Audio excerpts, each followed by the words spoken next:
Ananda Paramashivoham. Om Nithyananda Paramashivoham. Om Nithyananda Paramashivoham. Om Nithyananda Paramashivoham. Om Nithyananda Paramashivoham. Om Nithyananda Paramashivoham. Om Nithyananda Paramashivoham. Om Nithyananda Paramashivoham. Om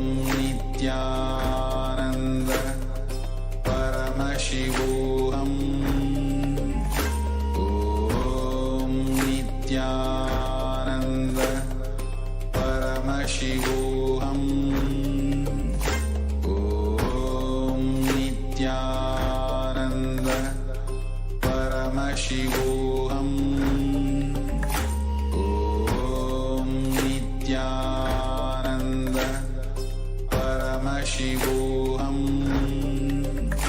Om Nithyananda Paramashivoham. Om Nithyananda Paramashivoham. Nithyanandam. I welcome all of you on today's day 16 of Paramashivoham, level 3, season 4. Now, before we begin our first session with Kailasa's Nithyananda Yoga, let's quickly get ready as we apply Bhasma on the 16 places. Apply turmeric on the temples and kumkum on your third eye. Have a yoga mat with you. If you are in the male body, please remove your upper cloth and have a panchpatram and udhani with water in it. Let's quickly arrange these things and take few minutes for this.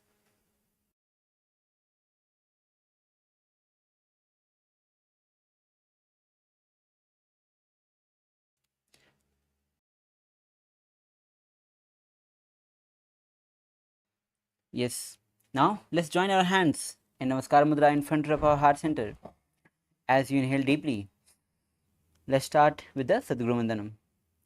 Nithyanandam Paramasukhadam Kevalam Jnanamurtam Dvandvatitam Gagana Sadrusham Tattvamasya Ekam Nityam Vimalamachalam Sarvabhi Sakshi Bhutam Bhavatitam Triguna Rahitam Sadgurum Tam Namami. Now we'll be chanting Shiv Mool Mantra 11 times internally. I'll be chanting outside for all of us. Om Ham Ham Shivaya Namaha. Om Ham Ham Shivaya Namaha. Om Ham Ham Shivaya Namaha. Om Ham Ham Shivaya Namaha. Om Ham Ham Shivaya Namaha. Om Ham Ham Shivaya Namaha. Om Ham Ham Shivaya Namaha. Om Ham Ham Shivaya Namaha. Om Ham Ham Shivaya Namaha. Om Ham Ham Shivaya Namaha. Om Ham Ham Shivaya Namaha.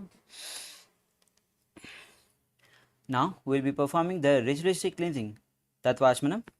Now let's take one udhani of water and place the hands in Gokarna Mudra. Now place the water on your palms, right palm. Now when you hear the word Sudha, inhale the water from your palm into your mouth. Om Atma Tattvam Shodhayami Sudha. Om Vidya Tattvam Shodhayami Sudha. Om Shiva Tattvam Shodhayami Sudha. Now please wash your hands. Now with your right thumb, wipe your upper lip and lower lip as we chant Om Ham Hridaya Namaha. Now wash your hands. Now with your index, middle and ring finger. Touch the upper lip, lower lip and wash your hands. With your index and thumb together, touch your right nostril, left nostril. With your ring finger and thumb together, touch your right ear, right eye, right ear, left ear. Now wash your hands. With your little finger and thumb together, touch your navel center, your right chest, left chest. With your all fingers together, touch your above the head, right shoulder, left shoulder and the heart center. Now wash your hands. Now we'll be performing Sankalpa. So let's clasp our hands and place it on the right knee. As we inhale deeply and start the Sankalpa.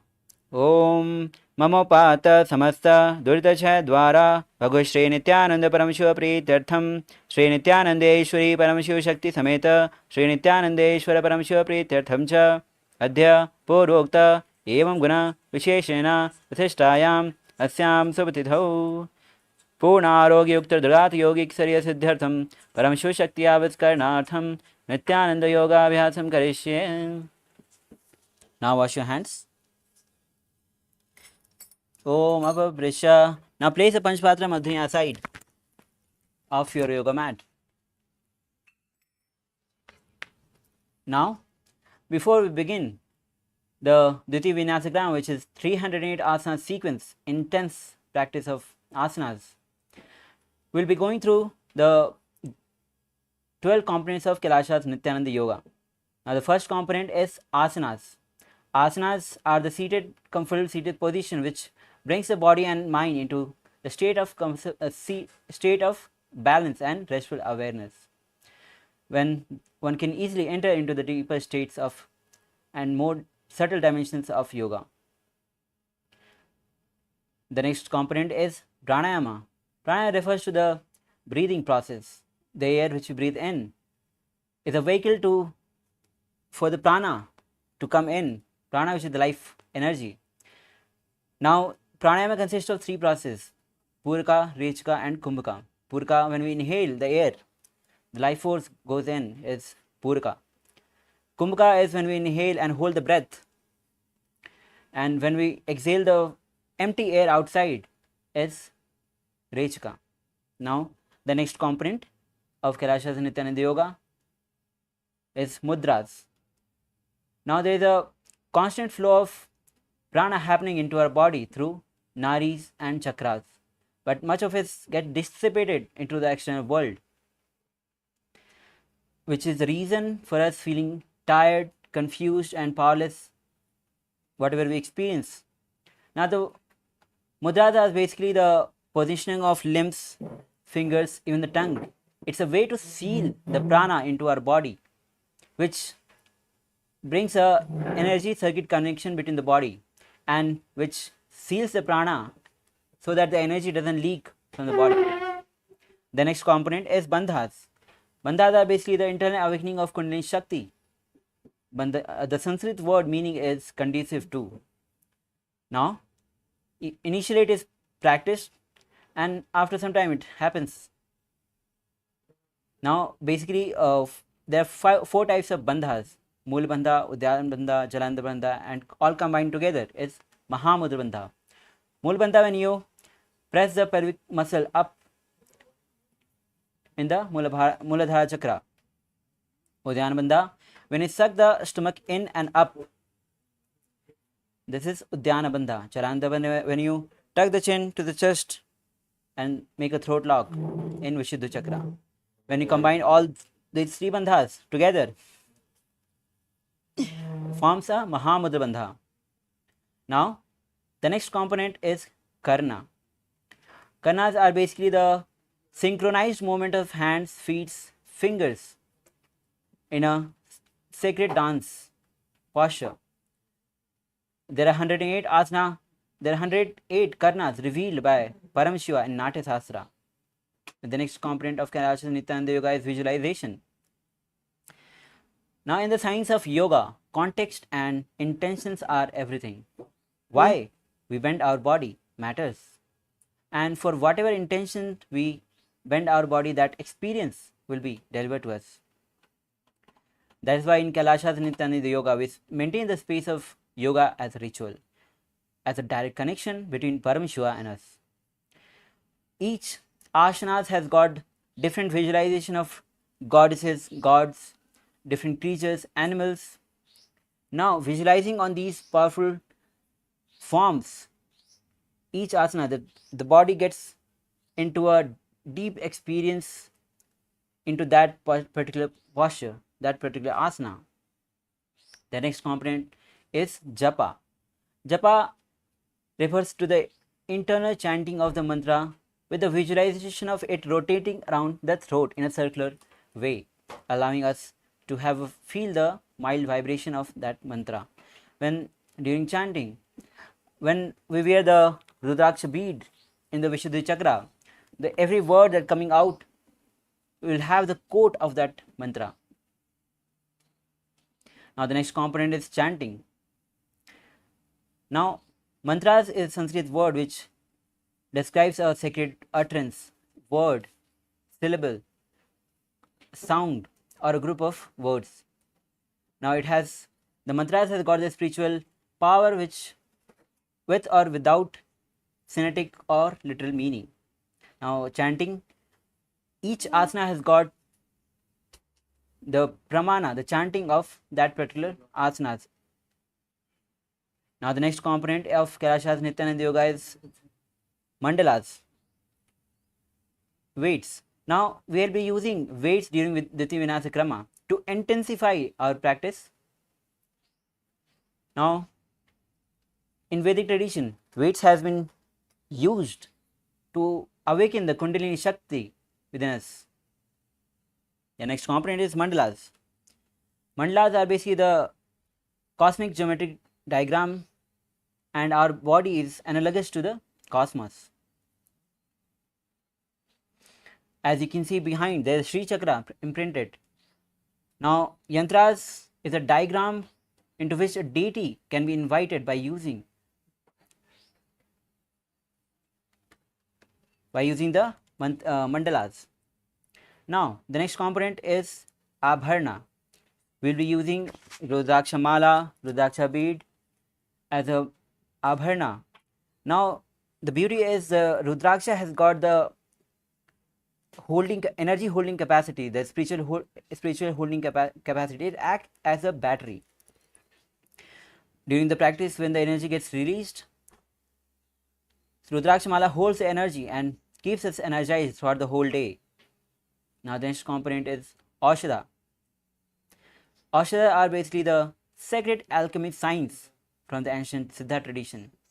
It combines the sacred herbs, prana, and the cosmic life energy, and most importantly the Shakti Pada energy, entanglement energy.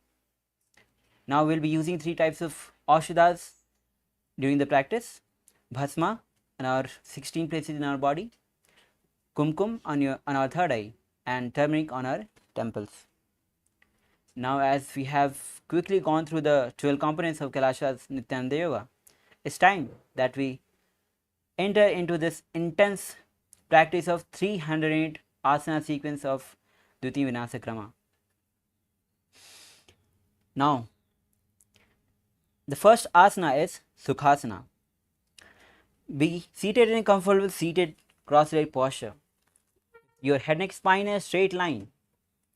Now as you bring your index and thumb together and place it on the knees in Bindu Mudra. The Kumbhaka is Samana Kumbhaka, where you inhale, visualize the heat of the flame rising up along the spine towards the navel center. Now as you engage Mahamudra Bandha, which is Mool Bandha, Udyan Bandha and Jalandhar Bandha all together, the japa is Shoham and the visualization is Lord Shiva. तत्सुखासनमित्युक्तम् अशक्तस्तत्समाचरेतासनं विजितं येन जितं तेन जगत्त्रयम्. Now release all the 3 bandhas. The next asana is Parvatasana. Now cross your legs into Padmasana. Bring your hands in the in front of heart center in Namaskar Mudra and raise it above the head, elbows straight. Now engage Mahamudra Bandha as you visualize Lord Mount Kailasa in your inner space. अथ वक्ष्ये महादेव पर्वतासनमङ्गलं यत्कृत्वा स्थिररूपी स्यात् षट्चक्रादिविलोपनम्. Inhale, release all the three bandhas. Now the next asana is Halipavasana. As you bring the soles of the feet together, extended forward, interlace the fingers at the back, lean forward, forehead on the ground, behind the heels. Engage Mahamudra Bandha as you gaze to the nose, visualize Swamiji in your inner space. पूर्वविधि पर्यागानैनि चौहो एकहो निपनास्यो लगायि. Inhale, rise up. The next asana is Nagi Pavasana. Now, with the soles of the feet together extended forward, place both the hands on the ground, cupped. Now, bring the forehead on the ground, behind the heels. Engage Mahamudra Bandha as you visualize Swamiji in your inner space. पूर्वविधि पर्यागानैनि चौहो एकहो निपनास्यो लगायि. हाथ आगाने धरती लगावे, पसारे दो हाथ की अंजुलि करे. Inhale, rise up. Now, the next asana is Kokilasana. Now, both the hands in Prana Mudra with hold the big toes with the index and the middle finger, and other two touching the thumb. Now, as you hold the big toes of the respiratory leg, straighten the legs up and then cross the legs into Padmasana. Now, lower the elbows down as you lean forward, engage Mahamudra Bandha, visualize bird in your inner space. अतान्यदासनं वक्ष्ये येन सिद्धो भवे नरः कस्माद्वायुसञ्चारं कोकिलाख्यासनेन च. Inhale, rise up. The next asana is Nithyananda as you bring ankle on the knees. Now hold the opposite elbows. Now engage Mahamudra Bandha as you visualize Swamiji in space. Gaze to the nose and start rotating your hands in clockwise and then anti-clockwise direction. घोड़ा बाबा पाद की आहु माहिली सोये दचरण को वारिलो तापरि गुल्प समोये. Now relax. The next asana is Gajasana. Now place both the palms on the ground and lift the hips high with feet little closer to the body. Now scoop the head down and forward as you engage Mool Bandha and Jalandhar Bandha. Mool Bandha, Udyan Bandha, Vijay Swamiji in your inner space. नुज्जं पादाग्रे भूमौ कृत्वा लम्बी भूयमस्तकाग्रे निधाय. Now relax. The next asana is Rikshasana. Now from the same Gadasana posture, lift the right heel up and with the left heel pressing on the ground. Switch the position of your heels alternatively as you engage Mool Bandha and Udyan Bandha, visualizing bear in your inner space. एकं पादमाकुञ्ज गजासनं कुर्यात् रिक्षासनं भवति. Now inhale, rise up. The next asana is Vaishasana. As you stand tall on the big toes of both legs.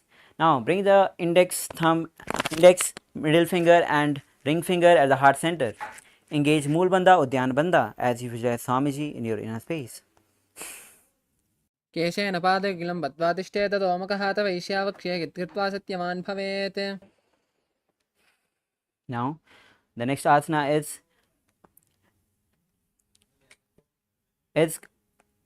Urdhva Janukarna. Now bring your legs in Aramandi with heels together, toes apart at 45 degree. Bend the knees. Now bring both the hands at the heart center back to the ground. Now as you lift the legs and hands simultaneously, move across the body then to the heart and onto the ground, and repeat the same on the other side, performing Urdhva Janukarna. Now relax. The next asana is Balalingasana. As you stand on the left foot, bring the right knee to the chest. As you interlace the fingers in Sarva Shankari Mudra outside in, hold the knee and visualize yourself as catching a baby as you engage Mahamudra Bandha.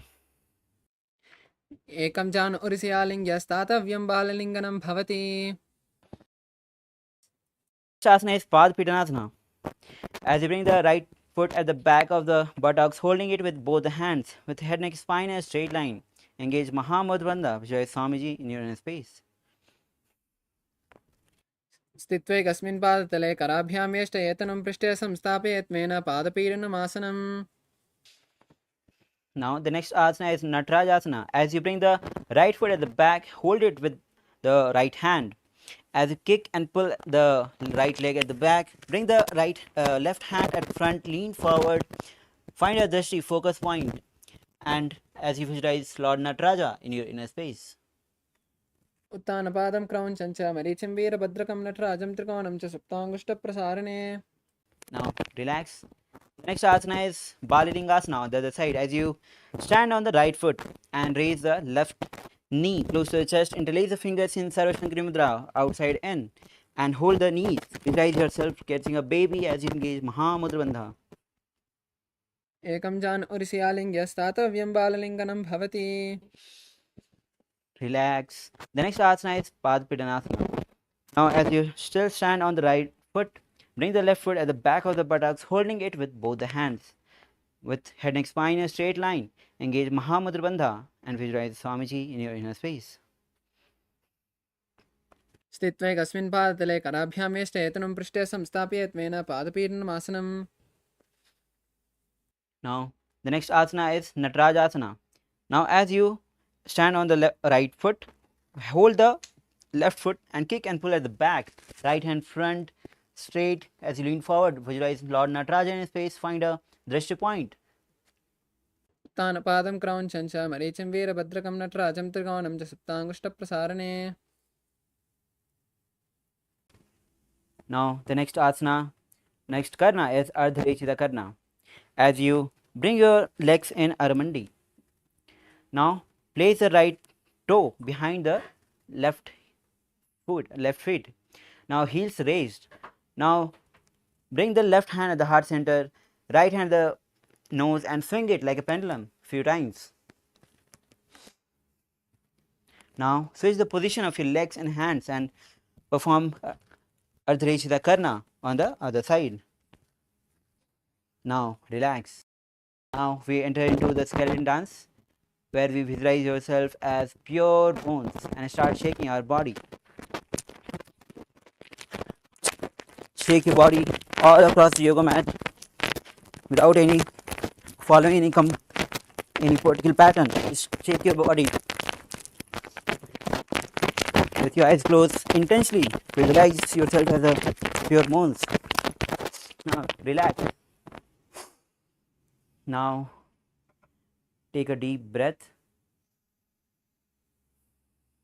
Relax. Now the next karna is Katichina Karna.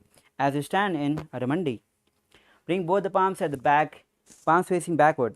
Now as you twist on the right side and open the palms and twist on the other side.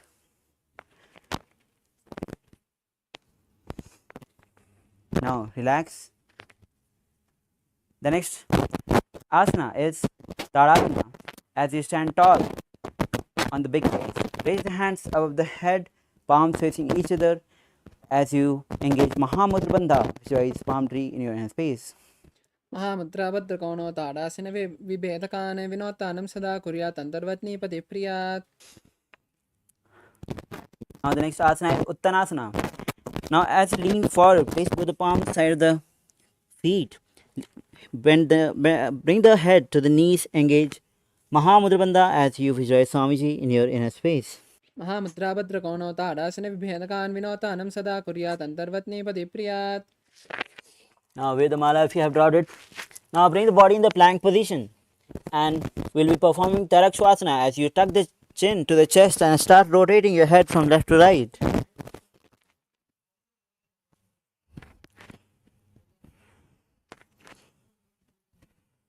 गजासनमस्तित्वा मस्तकं वारं वारं दक्षिणकक्षं सव्यकक्षं नयत्यर्क्ष्वासनं भवति. Now lower your body down. The next asana is Bhujangasana. As you bring the body down, hands at side of the chest, toes facing backward. Now lift the chest up the top of your back. Now open your mouth wide and visualize yourself as snake in your space performing Bhujangasana. अङ्गुष्ठनाभिपर्यन्तम् अधो भूमौ विनिन्दिशयत्कराभ्यां सुतरां दत्त्वा उदशीशपनीवहि. Now relax body. Bring the body in the plank position. We'll be performing Sathasana. Now bring the right knee to the chest and back and left knee to the chest. Alternatively switching the position of the leg as you visualize Swamiji in your inner space. गजासनवस्थित्वा जानद्वयमाकुञ्च वारं वारं कर्तव्यं शासनं भवति. Now the next asana is Rathasana. As you bring the right foot between the hands and jump, bring the left foot between the hands and start jumping alternatively. Guys, that in this place. गजासनं एकैकं पादं पुरोमार्गेण भ्रामयित्वा कर्तव्यं रथासनं भवति. Now as you stand tall, the next asana is Veerabhadrasana. With your right leg front, toes facing forward. Bend the right knee at 90 degree and left leg at the back, feet facing outside. Now bring both the hands above the head, elbows straight, palms facing each other. Engage Moolabandha, Udyanabandha. Gaze to the third eye as you visualize Veerabhadra in your inner space. वासिष्ठमतकौण्डिन्यं चूर्धवक्त्रमेव च मष्टावक्रमतो तनं मयूरं सेतुबन्धनम्. Inhale. Now switch the position of your leg. Now bring the left leg at front and bend it at 90 degree. Hands raised above the head, palms facing each other. Engage Moolabandha, Udyanabandha. Gaze to the third eye, visualize Lord Veerabhadra in your inner space. उत्तानपादं क्रौञ्चं च मरीचिं वीरभद्रकं नटराजं त्रिकोणं च सप्ताङ्गुष्ठप्रसारणे. Inhale. Now we move on to the next asana, which is Vrikshasana. As you stand on the left foot, bring the right foot on the inner thigh. Now place both the hands in Namaskar Mudra in front of our heart center and raise it over the head. Engage Moolabandha, Udyanabandha as you visualize yourself as a tree. वामोर्मूलदेशे च याम्यं पादं निधायतो तिष्ठेत् वृक्षवद्भूमौ वृक्षासनम् इदं विदुः. Now the next asana is Garudasana. Now bring the right foot on the opposite hip. Now place both the hands in Namaskar Mudra in front of our heart center. Engage Moolabandha as you visualize Lord Garuda in your inner space. गरुडासनमावक्ष्य येन ध्यानं शृण्वुर्वी सर्वदोषाद्विनिर्मुक्तो भवति य महाबली. Inhale, relax. We'll be repeating Vrikshasana on the other side as you bring the left foot on the inner thigh of the right leg. Now place both the hands in Namaskar Mudra and raise it above the head. Engage Moolabandha or Dhyanabandha and visualize yourself as a tree. वामो ऋतु मूलदेशे च याम्यं पादं निधायतो तिष्ठेत् वृक्षवद्भूमौ वृक्षासनम् इदं विदुः. Now the next asana is Garudasana. As you bring the left foot on the opposite hip, opposite thigh, place the palms in Namaskar Mudra in front of our heart center. Visualize yourself as Lord Garuda. Engage Moolabandha and the Kumka is Sahaj Kumka Pranayama.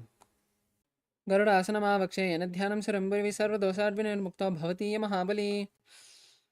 Now relax. The next asana is Trikonasana. Now as you bring right foot front, toes facing forward, left foot back, feet facing outside on the sides. Now bring both the palms straight. Now as you lean forward, bring the right hand, fingers touching the ground, left hand towards the sky. As you visualize triangle in your space, gaze towards the sky, performing Trikonasana. तान् पादं क्रौञ्चं च मरीचिं वीरभद्रकं नटराजं त्रिकोणं च सप्ताङ्गुष्ठप्रसारणे. Inhale, rise up. As you switch the position of your legs, we'll be performing Trikonasana on the other side. Hands parallel to the ground, lean forward. Gaze towards the sky, visualize triangle in your inner space. तान् पादं क्रौञ्चं च मरीचिं वीरभद्रकं नटराजं त्रिकोणं च सप्ताङ्गुष्ठप्रसारणे. Inhale, rise up. The next Karna is Nikutaka Karna. As you bring the legs in Aramandi. Now, with palms at the heart center, raise the right heel. Now, switch the position of legs and hands simultaneously in a synchronized way, performing Nikutaka Karna.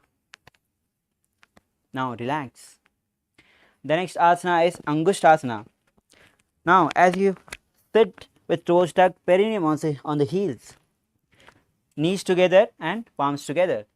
Visualize, engage Moolabandha as you visualize Swamiji in space, and the japa is Sadashivoham. कबन्धासनमित्याहो गोरक्षासनमेव च अङ्गुष्ठमुष्टिकं ययं ब्रह्मप्रसादितं तदा. Asana is Saurasana.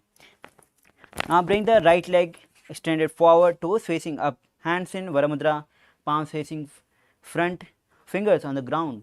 Engage Moolabandha as you Visualize Swamiji in your space and perform Bhasika Brahmari Pranayama, where you inhale like a male bee and exhale like a female bee. प्रसारेकं पादतलं संस्थाप्य त्वेकपादकम्. Now the next asana is Vidhunanasana.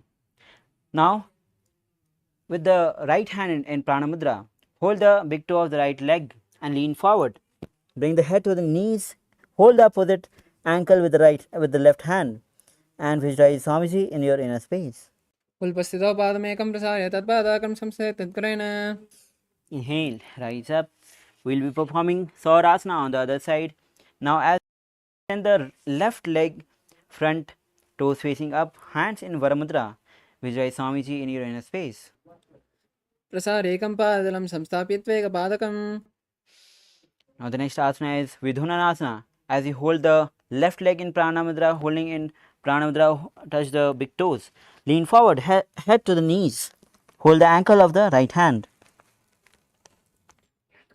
गुल्पस्थितौ पादमेकं प्रसार्य तत्पादकं तत्करेण. Inhale, rise up. The next asana is Brahmajurangkus Asana. Now as you sit with the toes tucked, perineum on the heels, create a little gap between the knees. Back of the palms resting on the knees. Now gaze through the gap between the legs. Engage Mulbandha Jalandharbandha as you visualize Swamiji in your inner space. Japaya Sadashivoham and the pranayama is Brahmari Mukha Pranayama. दो पनापानी होई वैसे एड़ी दो गोड़ा निवैसे कोरबग दलिया की माहिली आयसमा Hera हेमिली. Now the next asana is Kapilasana. Now as you place both the knees on the ground wide apart, hands on the respective knees, gaze to the nose as you engage Mulbandha Udyanabandha and visualize yourself as sage Kapila Muni as you perform Bhasika Brahmari Kumbhaka Pranayama and the Japaya Sadashivoham. उबई पगतली समट हरावे तिनकी माहिली core मिलावे. Now release Udyanabandha. The next asana is Bhadra Gorakhasana. From the same seated posture, switch the gaze to the third eye and visualize Swamiji in your inner space. दो पगतली संपुट करे कोरवाली भूप दितरे कोरवाली रागे ऐसे तापरे मूल द्वार की बेसे. Now the next asana is Suryasana. Now bring the soles of the feet together and lift the knees off the ground wide apart.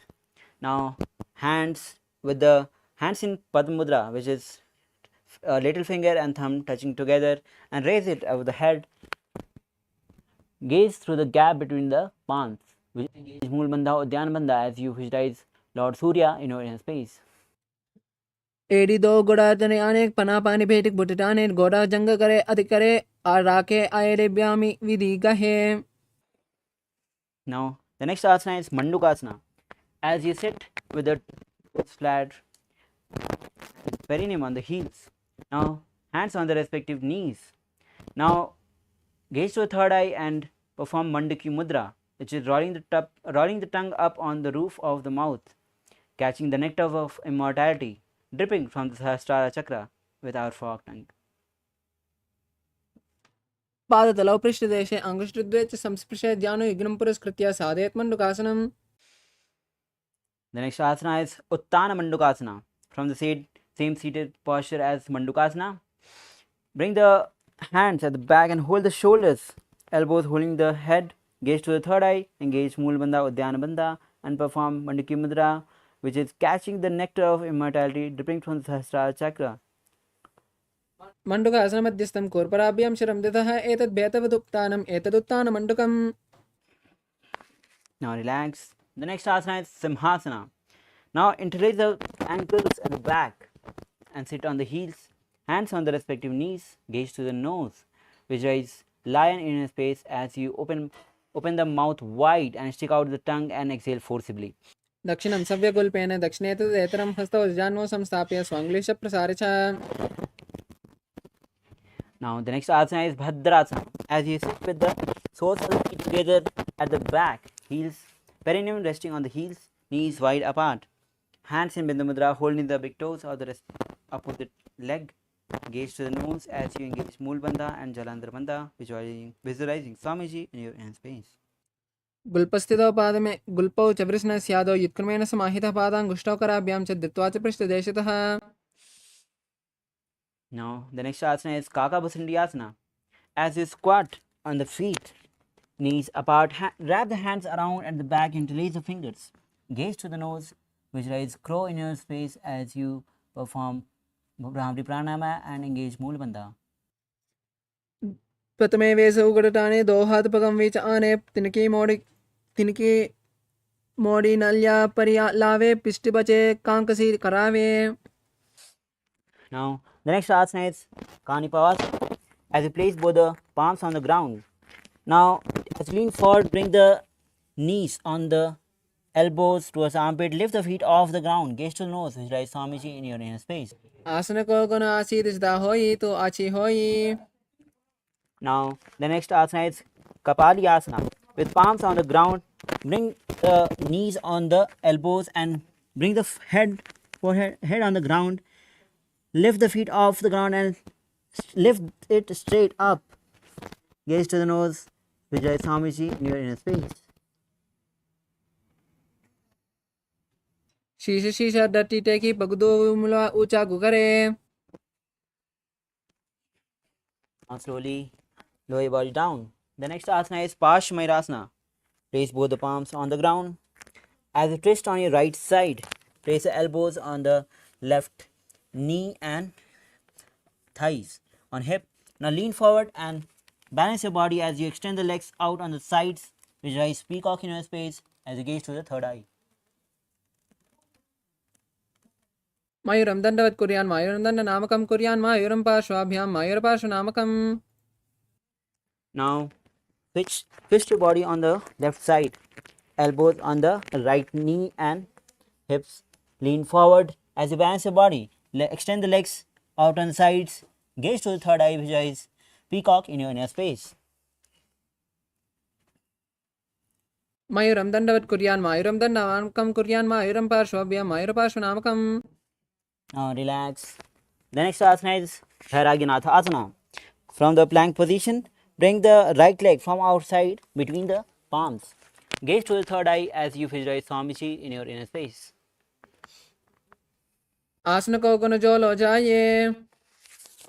Now again from the plank position, bring the left leg between the hands from outside. Gaze to the third eye and visualize Lord Bhairaginatha Asana, Bhairaginatha in your inner space.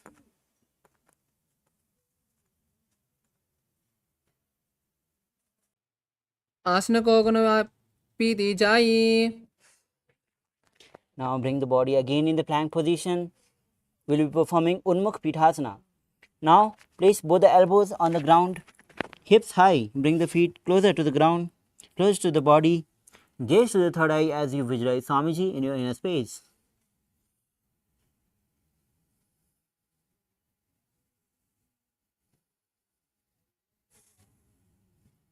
भून्यस्तौ जानि हस्तौ चतुष्पद वाङ्मुखम् उत्थापिताङ्ग्रिलकच्छत्. Yes, the next asana is Vasishthasana. As from the plank position, place right palm on the ground, hand straight. Now twist on your left side, left palm, left hand straight to facing towards the sky. Visualize says Vasishtha in your inner space. ऊदु कुक्कुटवासिष्ठ मरीचिहल मत्स्यकं परिवृत्तं चोदरस्य विविधं धनुरासनम्. Take the body on the other side as you visualize Sage Vasishtha on your inner space and gaze toward the sky. ऊदु कुक्कुटवासिष्ठ मरीचिहल मत्स्यकं परिवृत्तं चोदरस्य विविधं धनुरासनम्.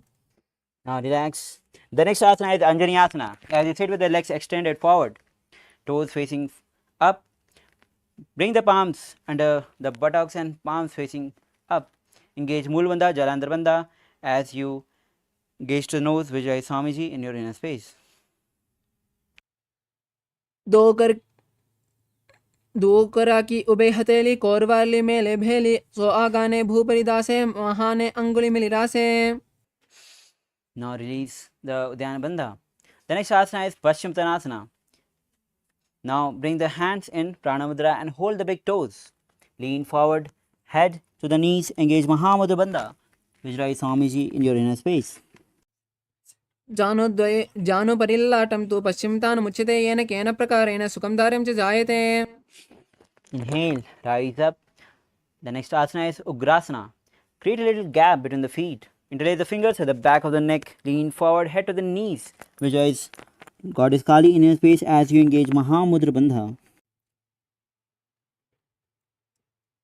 स्वपानिप्यां स्थिरं दत्त्वा जानुपरि शिरोन्यसे आसनो द्विविधं प्रोक्तं भवेदनिर्दीपनम्. Inhale, rise up. The next asana is Marichi Asana. With both legs extended forward, bring the right knee raise knee, heel close to perineum. Now wrap the hands around as you lean forward, head to the knees. Visualize Sage Marichi in your inner space. उदकुक्कुटवासिष्ठ मरीचिहल मत्स्यकं परिवृत्तं च द्रस्य विविधं धनुरासनम्. Inhale, rise up. The next asana is Mahamudrasana. Drop the raised knee onto the ground. Lean forward, hold the foot with both the hands.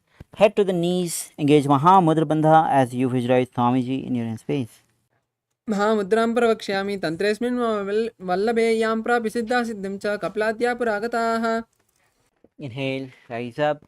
Now with both legs extended forward, we'll be repeating Marichiyasana on the other side. Now bring the left foot heel close to perineum, knee raised. Wrap the hands around and interlace the fingers. Lean forward, head to the knees. Engage Moolbandha as you visualize Sage Marichi in your inner space. उत्तानपादं क्रौञ्चं च मरीचिं वीरभद्रकं नटराजं त्रिकोणं च सुप्ताङ्गुष्ठप्रसारणे. Inhale, rise up. Drop the raised knee on the ground. Lean forward. Hold the foot with both the hands, knees. Head to the knees. Engage Mahamudra Bandha as you visualize Swamiji in your inner space. महामुद्रां प्रवक्ष्यामि तन्त्रेऽस्मिन् वल्लभेयां प्रापि सिद्धासिद्धिं च कपिलाद्या पुरागताः. Inhale, rise up. The next asana is Bhadrasana 2. Now as you sit with the soles of the feet together, heels close to the perineum. Interlace the finger and place it on front of the. Now gaze to the third eye. The Kumbhaka is Rejka Kumbhaka Pranayama. Engage Moolbandha. The Japa is Maha Sadashivoham and visualize Swamiji in your inner space.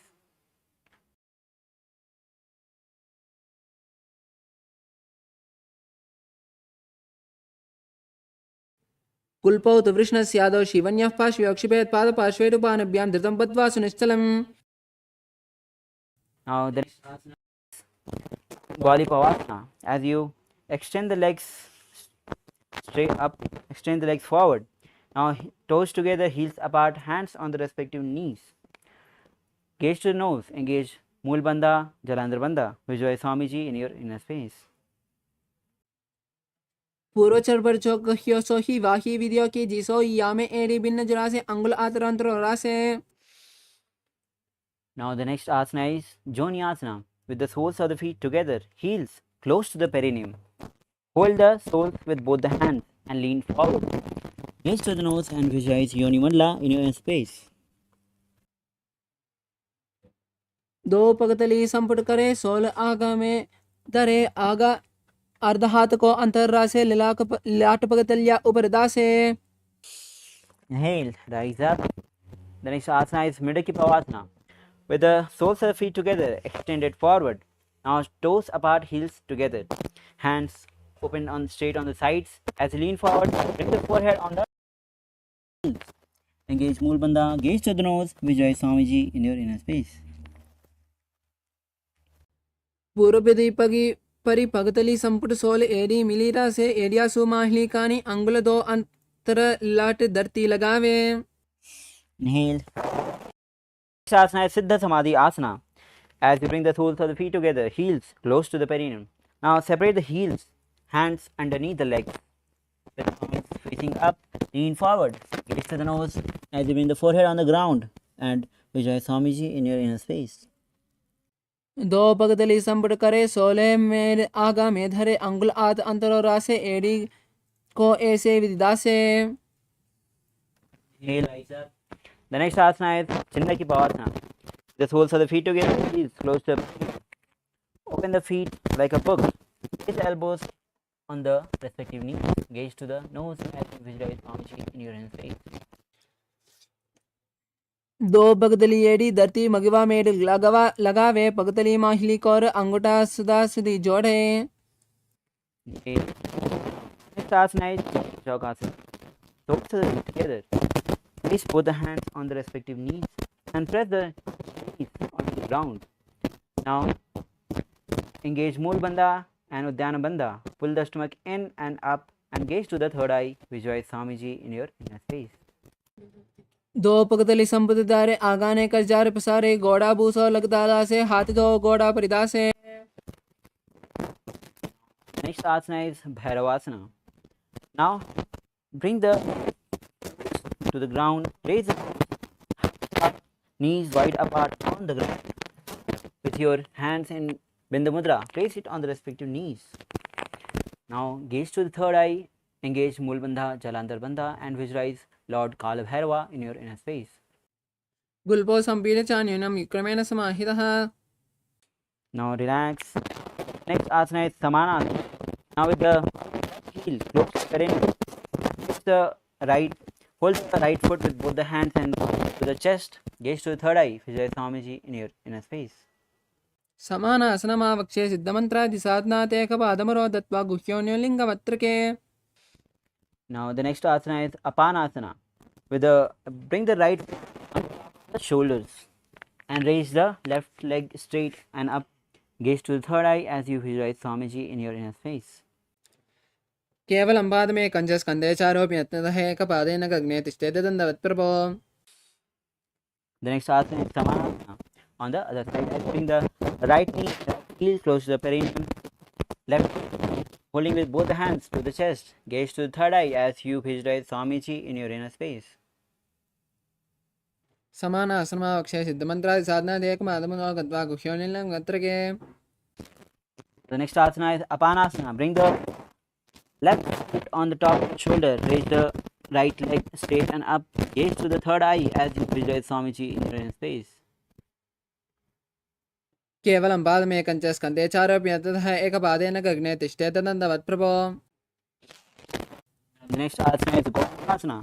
With left leg on the ground, heels touching the perineum. Bring the right leg on the top. Now interlace the fingers and place it on the top knee. Gaze to the nose as you visualize cow in your space. Perform Siddhikari Pranayama. सव्ये दक्षिणकुल्पन्तो परशुपाशो नियोजय दक्षिणे पिता सव्यं गोमकं घोमकं तथा. The next asana is Anushasana. With the same seated posture as Gomukhasana. Now hold the big toes of the opposite leg in Bindu Mudra. Now perform Siddhikari Pranayama, then engage Mool Bandha, Uddiyana Bandha. Gaze to the nose. Visualize Rishika Anushya in your inner space. दक्षिण गोड़ा निकट आने वामोता के ऊपर आने गोड़ा संधि मिलावे राशि आड़ा पुनी देसी पसारी. Now inhale as you release the Uddiyana Bandha. The next asana is Anushasana 2. With the same seated posture, interlace the fingers at the back. Now lean forward, bring the forehead on the ground. Visualize Rishika Anushya in your space as you gaze to the nose and perform Siddhikari Pranayama. झीमना गोड़ा की संधि ऊपरी दावा गोड़ा की संधि मिलावे राशि गोड़ा से ओले बगदल यालो अडवाई सुधारा से. Inhale, right. The next asana is Garudasana 2. Bring the left heel close to the perineum. Right knee raised to the chest. Place both the hands on the respective knees. Gaze to the nose as you visualize yourself as Lord Garuda in your space. Japa is Om Nithyanandoham and perform Siddhikari Pranayama. तावपक मोड़ी एड़ी माहिलम गुल्प मूलद्वारिणी चेदे बेसे जीवनी पगदली धरती की गोड़ो ऊंचो उबोरा से. The next asana is Naradasana. As you sit on your left heels, interlace the fingers at the back and twist on your right side. Bring the elbows on the right knee. Gaze to the nose, gaze to the third eye as you visualize Sage Narada in your inner space.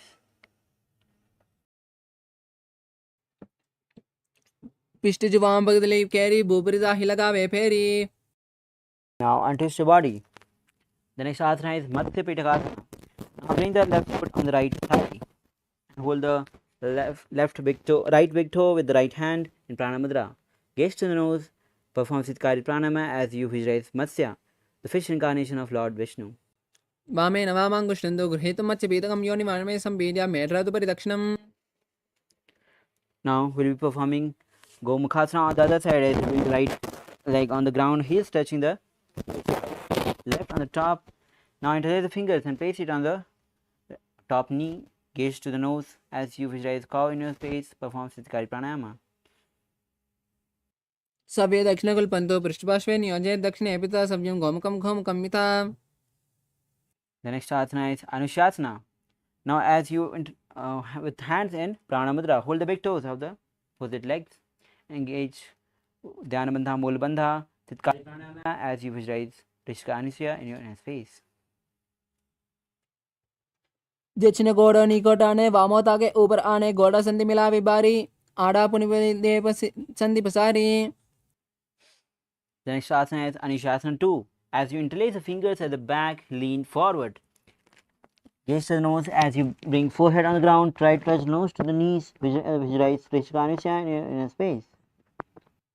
जीमना गोड़ा की संधि ऊपरी दावा गोड़ा की संधि मिलावी रासे गोड़ा सोले पगतलिया लो आड़वाई सुदारा से.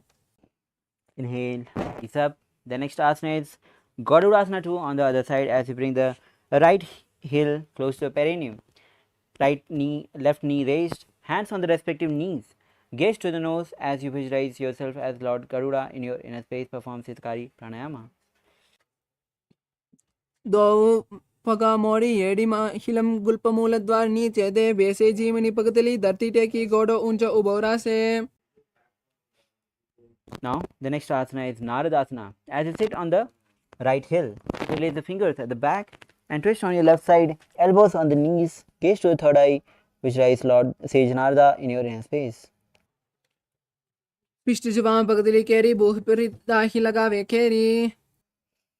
Now untwist your body. We will be performing Matsya Pitakasana on the side. Now bring the right foot on the left thigh and hold the left big toe with the left hand in Prana Mudra. Gaze to the nose as you visualize Matsya, Lord's fish incarnation of Lord Vishnu as you perform Siddhikari Pranayama. वामेन वामाङ्गुष्ठन्तो गृहीतुं मत्स्यपीतकं योनिमानमे सम्पीड्य मेढ्रादुपरि दक्षिणम्. Now the next asana is Matsyendrasana as you sit with the legs extended forward. Now bring the left foot on the right thigh. Now lift the right leg knee raised on the ground, twist on your right side elbow, left elbow on the right knee and palm on the ears as you bring the right hand at the back and the palms on the ground, gaze to the third eye, visualize Matsyendranath, the master of Hatha Yoga. उदरं पश्चिमावासं कृत्वा तिष्ठेत् तथा मनमरागं वामपादं हि दक्षिणानुपरि निषेत्. Next asana is Kubhasana. Hold the toe of the right leg and bring the right hand on the ear. Gaze to the third eye as you visualize camel in your inner space. आसन को गुण जोलो छाये. Drop the right hand palm on the ground at the back. Now gaze to the third eye as you visualize Matsyendranath in your inner space, performing Matsyendrasana 2. मत्स्येन्द्रपीठं जठरप्रदीतिं प्रचण्डरुक्मण्डलगण्डनास्त्रम् अभ्यासदकुण्डलिनी प्रबोधं दण्डस्तुतिं ददाहि पुंसाम्. Now untwist your body. We will be performing Matsyendrasana on the other side as you bring the right foot on the left side. Raise the left knee, twist on your left side, right elbow on the left knee, palm on the ears, left palm on the ground at the back, gaze to the third eye as you visualize Sage Matsyendranath, the founder of Hatha Yoga in your. उदरं पश्चिमावासं कृत्वा तिष्ठति यत्नतः नम्रागं वामपादं हि दक्षिणानुपरि निषेत्. Now hold the left big toe in Pranamudra of the right hand. Bring the left palm on the ears. Gaze to the third eye as you visualize Sage Matsyendranath in your inner space. मत्स्येन्द्रपीठं जठरप्रदीप्तिं प्रचण्डरुक्मण्डलगण्डनास्त्रम् अभ्यासदकुण्डलिनी प्रबोधं दण्डस्तुतित्वं हि ददाति पुंसाम्. Now the next asana is Matsyendrasana 2. As you bring the left palm on the ground at the back, gaze to the third eye, visualize Matsyendranath Mansalinatha in your inner space.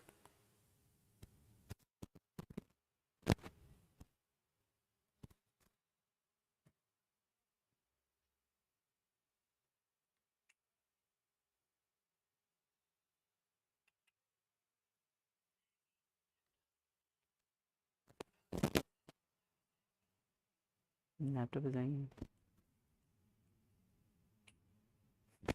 Now, as we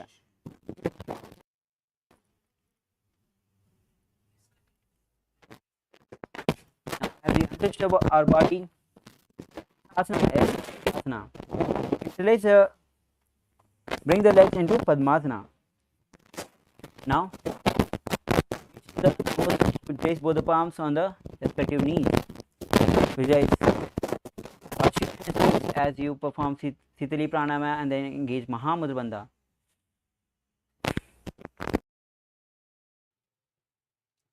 उत्तानौ चरणौ कृत्वा ऊरु संस्थौ प्रयत्नतः ऊरु मध्ये गतौ तानौ पाणि कृत्वा तु तादृशौ. Now release all the three bandhas. The next asana is Padmasana 2. With both the hands in Pranamudra, hold the big toes of the opposite leg. Gaze nose. Visualize yourself as Goddess Parvati and sort of Shiva as in your space as you perform Sitali Pranayama. उत्तानौ चरणौ कृत्वा ऊरु संस्थौ प्रयत्नतः ऊरु मध्ये गतौ तानौ पाणि कृत्वा तु तादृशौ. Now the next asana is Kukkutasana. As legs are still in the Padmasana, place the palms on the ground between the thighs and the and lift the body off the ground. The japa is Om Nithyananda Mahasarashivoham. Visualize yourself as a rooster as you perform Sahaj Pranayama and the engage Mula Bandha. पद्मासनं संस्थाप्य नानवरन्तरेकरौ निवेश भूमौ वा शिस्ते द्वयमस्तत् कुक्कुटासनः. Put your body down. We're performing the kick. You bring on the knees, bring palms on the ground, front, as lean forward, palms fit towards the body, elbows on the side of the navel, and lift the knees off the ground. Visualize Swamiji in your inner space. धरामावष्टभ्य करद्वयेन तत्कूर्परिस्तावि वातानि पार्श्वः. Now relax. The next asana is Mayurasana. Now, with both the palms on the ground and front fingers pointed towards the body, lean forward, place the elbows on the side of the navel as you lift the feet off the ground, balancing the body. Visualize Mayura, peacock in your inner space. अथ वक्षे Mahadev मयूरासनमुत्तमम्. Now, lower your body down on the ground. Interlace the fingers behind the neck. Feet open on the sides. Visualize yourself as a crocodile in your inner space. अध्याससेते हृदयं निधाय भूमौ च पादौ च प्रसार्यमाणौ. Now relax. Place both the palms on the side of the chest. Toes extended at the back. We will be performing Salabhasana. Bring the forehead on the ground as you lift the legs and knees off the ground. Visualize locust in your inner space. अध्याससेते करयुग्मं वक्षो भूमिम् अवष्टभ्य करतलयोः स्थलाभ्याम्. Now, the next asana is Ustrasana. As you hold the foot with both the respective hands, pull and bring it towards the ground side of the hips. Gaze to the nose as you visualize Swamiji in your inner space. अध्याससेते पदयुग्मं वष्टं पृष्ठे निधाप्य हृदं कराभ्याम्. The next asana is Dhanurasana. As you hold the feet and lift the chest and lift the legs up. Gaze to the third eye as you visualize Lord Shiva's bow in your inner space. प्रसार्य पादौ भुविदण्डरूपौ करौ च पृष्ठे तत्पादयुग्मम्. Relax and sit in Bhagasana as you place both the palms on the respective knees. Gaze to the third eye. Visualize Swamiji in your inner space. उल्टा मोरी पादौ बेसे बहिरो जगति करे एक वेसे.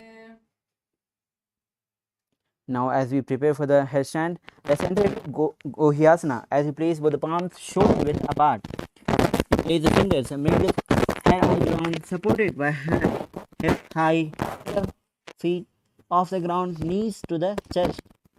Try to touch the knees to the chin. Gaze to the nose as you visualize Swamiji in your inner space.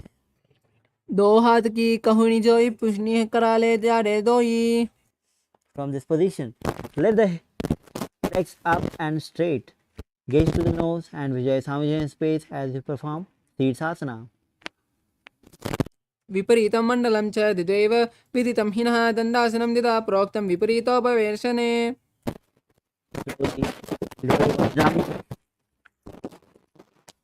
Now the next asana is Kodyasana. Legs, both the legs extended forward.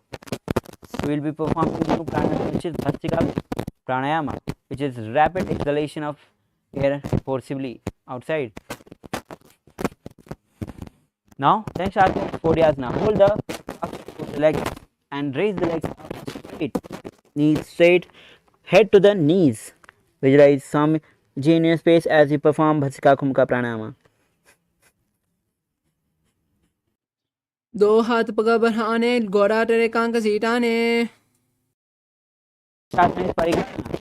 As you bring the legs at 45 degrees, hands at the back holding the opposite shoulder, gaze to the third eye as you perform Bhasika Kumka Pranayama.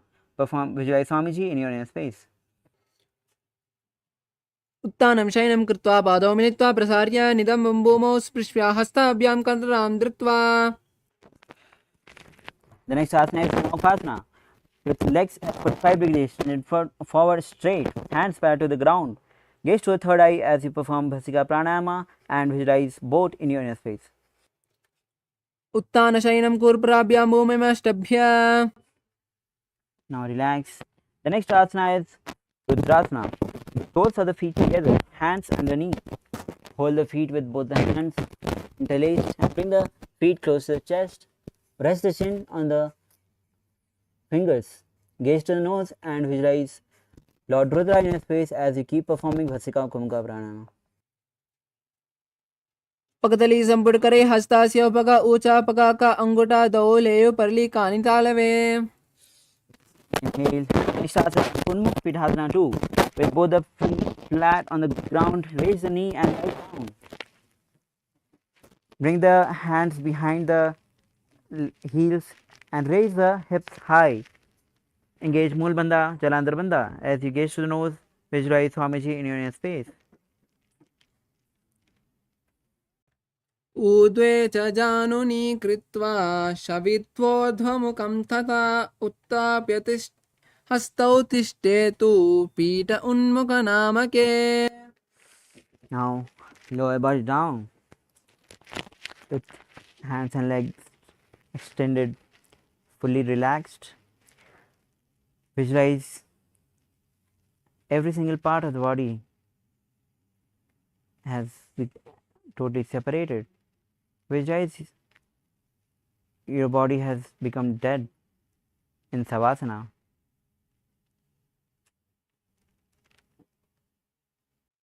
अतशवासनम् उत्तानं शववद्भूमौ शयनन्तु शवासनं. शवासनं श्रान्तिहरं चित्तविश्रान्तिकारणम्.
Now slowly come down to your physical body.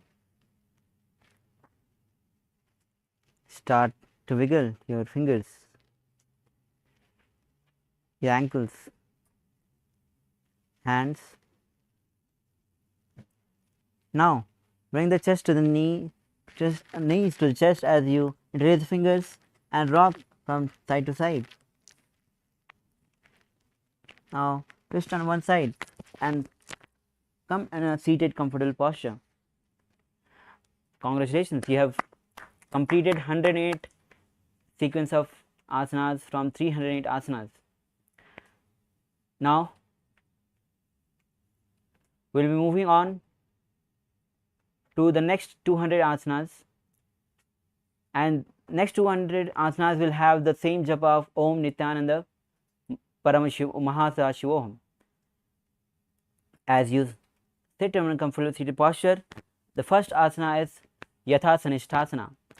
So be seated in a comfortable posture which brings a state of ease to your mental and physical state. Now perform Samanukumka as you bring hands in Bindu Mudra, heads and index finger and thumb touching together and placing on the respective knees. Vijay Swamiji in your inner space.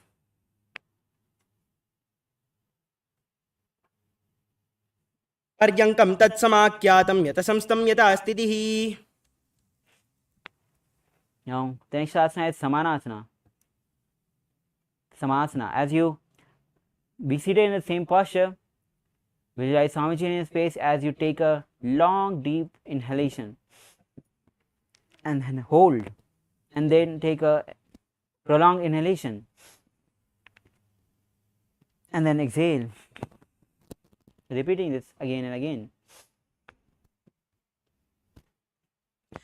इदानीं गर्भिणीनां योगाभ्यासो यथा लगो सुखप्रसवलाभाय प्रोच्यते प्राक्तने पति. Now the next asana is Muktasana. Bring one foot to the genital region, other foot on the top, and place both the palms facing down on the respective knee. Gaze to the nose as you visualize yourself as a sage liberated by the Supreme Pontiff of Hinduism. Engage Moolbandha and perform Samanukumka. निपीड्य सीवनीयं सूक्ष्मां दक्षिणेत्रगुल्पतः वामं याम्येन गुल्बेन मुक्तासनमिदं भवेत्. Now the next asana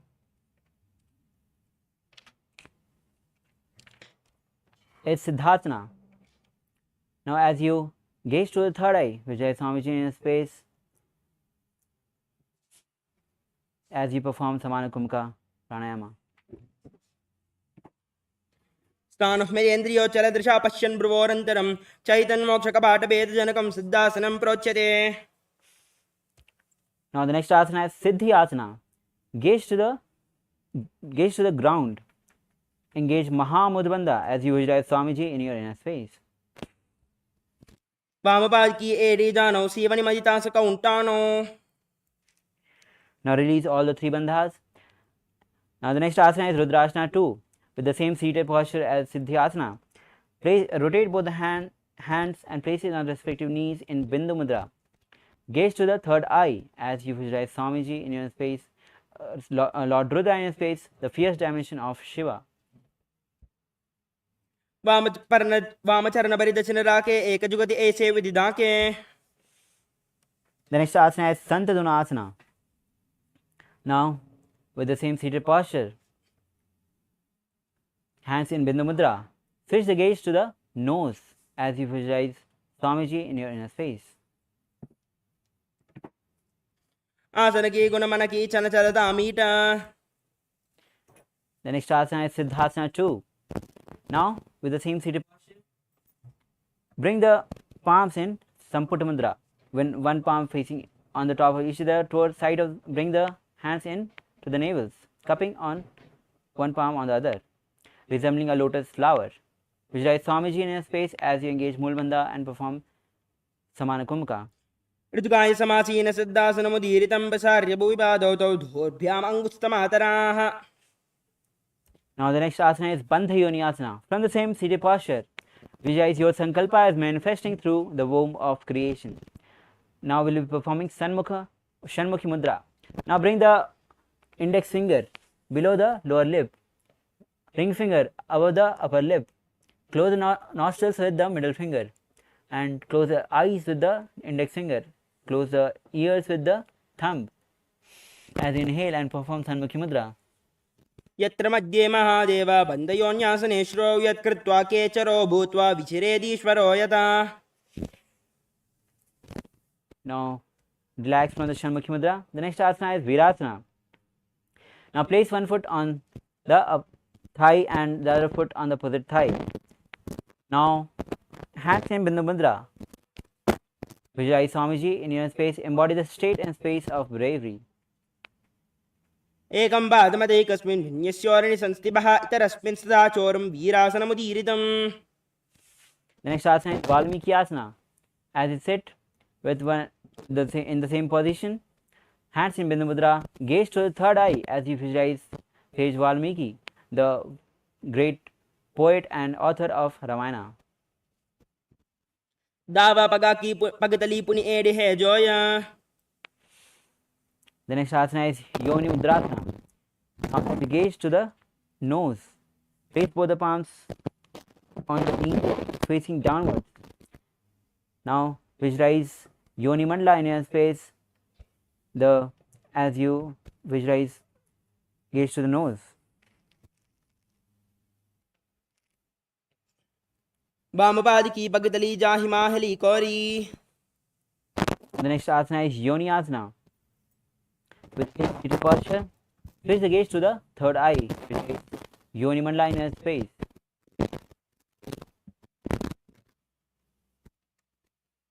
योन्यासनं पर्वतेन योगं योगफले निलं तत्कालफलं तावत् केचरो यावदेवैः. The next asana is Bhadrasana 3. As you sit with the soles of the feet together, close to the period, interlace the fingers in front of the feet. Gaze to the nose as you engage Moolabandha, Udyanabandha. Visualize yourself as Lord Veerabhadra.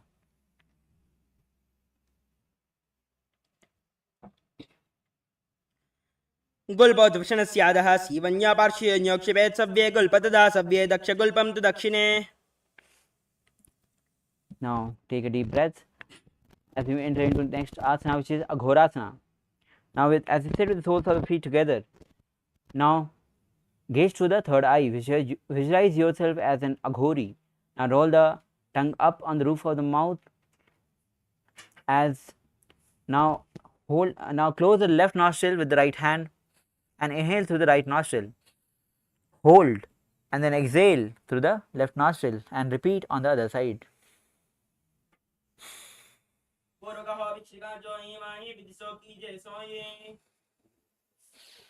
Now inhale and relax. The next asana is Kaneri Pavasana. Now as you bring the toes on the heels, chin resting on the palms, gaze to the nose, engage Moolabandha, Udyanabandha. Visualize yourself as a female elephant drinking water.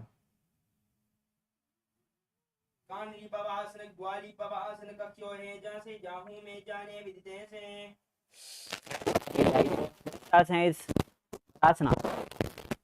As you sit with knees raised, arms between the feet, placed fingers, feet off the ground, gaze to the nose as you visualize Swamiji in your inner space.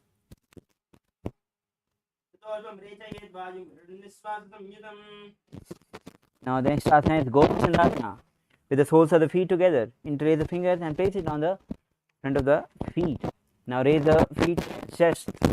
Now rest the chin on the fingers, gaze to the nose, visualize crown in a space, then embody the state and space of a king.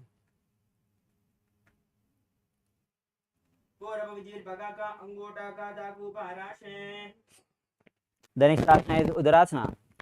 Now with the soles of the feet together, hands and insert the hands underneath the legs, and insert the feet, hands and bring the legs to the chest. Gaze to the nose as you visualize your body free from any defects.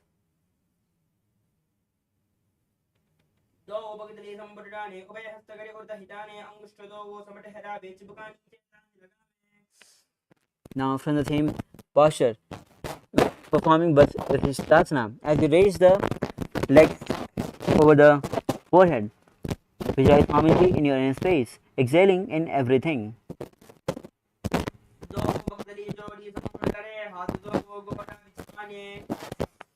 Now relax.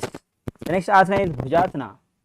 Now as you bring both the legs on the top of the shoulders, in hands interlaced, fingers interlaced at the back of the neck, visualize yourself as a cobra as you engage Mulbandha and perform Rechka Kumka. शीर्षासनं तु विज्ञेयं काक्षासनमतः परं ग्रीवासनं च परमं भुजासनमिहोचयेत्. The next asana is Kalyanasana. Now interlace the fingers from the same position, interlace the fingers at the back. Visualize yourself as a beautiful and auspicious goddess as you perform Kalyanasana. दो हाथ पगाम विज आने तन को गोड़ा नीचे टाने बहुरी बागत्या बाहर लियावे पुनः युगति ऐसे ठहरावे. Next asana is Sankatasana. Let's place left leg on the ground. Sit on the left heel. Sit on the heel. Now cross the right legs on the top. Place both the palms on the opposite knees. Visualize yourself as a swan as you perform Ujjayi Pranayama, making a sound like an ocean. वामपादं चिदेर्मूलं संयस्य धरणीतले पादण्डेन याम्येन वेष्टयेद् वामपादकम्. Now the next asana is Dhenukasana. Slide the left feet out. Now place both the hands on the respective knees. Visualize cow in your space as you engage Mulabandha and Udyana Bandha.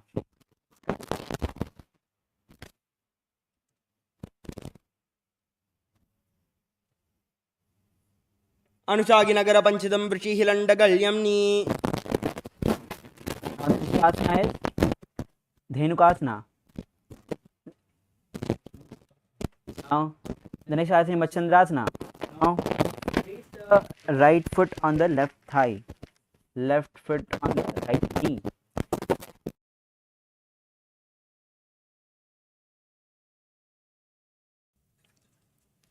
Now on your right side, bring the right hand at the back and hold the left thigh. Actually rotate on your left side and bring the left hand and hold the right thigh, and right hand holding the left knee. Gaze to the third eye as you visualize Swamiji in your inner space. Now,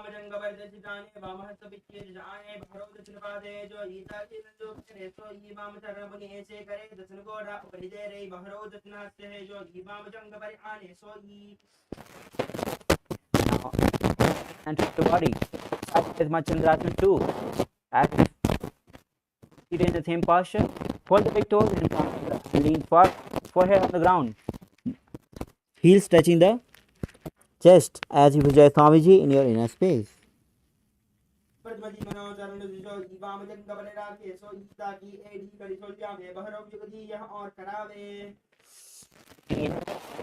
The next asana is Guru Asana. Interlace the fingers and place it on the left knee. Engage Mahamudra Bandha as you visualize Swamiji in your inner space.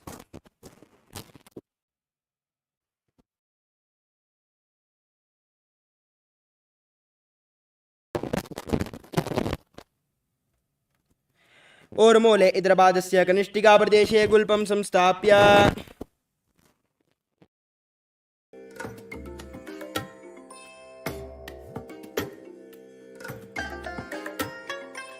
I bless you all. Let you all open all your three eyes and manifest the powers of Mahasadashiva. Om Nithyananda Paramashivoham. Om Nithyananda Paramashivoham. Yes, sorry for the technical glitch. As we move forward, the next asana is Guru Asana. From the same seated posture, interlace the fingers and place it on the left knee. Engage Mahamudra Bandha as you visualize Swamiji in your inner space. ओर्मूले इदरपादस्य कनिष्ठिकाप्रदेशे गुल्पं संस्थाप्य तदेव जानु इदरपादपार्श्वि संस्थाप्य तिष्ठेदस्थौ सम्मीलयेत् गुरु आसनं भवति. Repeating Sankarasana on the other side. As you place the right leg on the ground, heels ground, close the frame as you sit on the foot leg on the top of the left leg. Now place both the palms on the opposite knees, gaze to the nose as you visualize yourself as a swan.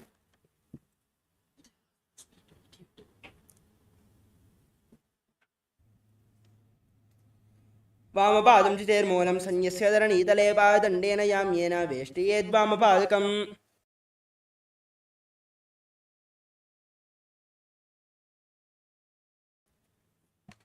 Now the next asana is Trinupasana. As you slide the left leg out to the sides, both the palms on the top knee, engage Mula Bandha and Dhyana Bandha as you visualize cow in your inner space. अनुशागिनगर पंचदं वृषिहिलण्डकल्यम्नि. Now the next asana is Chandrasana. On the place the left right and the left right foot on the left knee. Push on the left hand on the knee, right hand holding the left thigh as you gaze to the third eye. Visualize Swamiji in your inner space.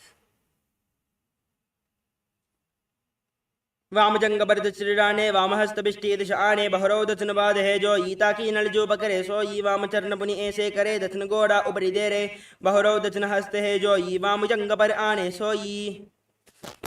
Now untwist your body. Same seated posture. Interlace the fingers in Pranayama Mudra and hold the toes of the opposite leg. Forward as you bring the forehead on the ground and chest touching the knees as you visualize Swamiji in your inner space. प्रथम जी मनोचरण जो ई वाम जंग पर आने सो ईता की एड़ी कड़ी सोल्यावे बहरो युगति यह और करावे. Heel rise up. The next asana is Guru Asana. Now interlace the fingers and place it on the right knee. Engage Mahamudra Bandha.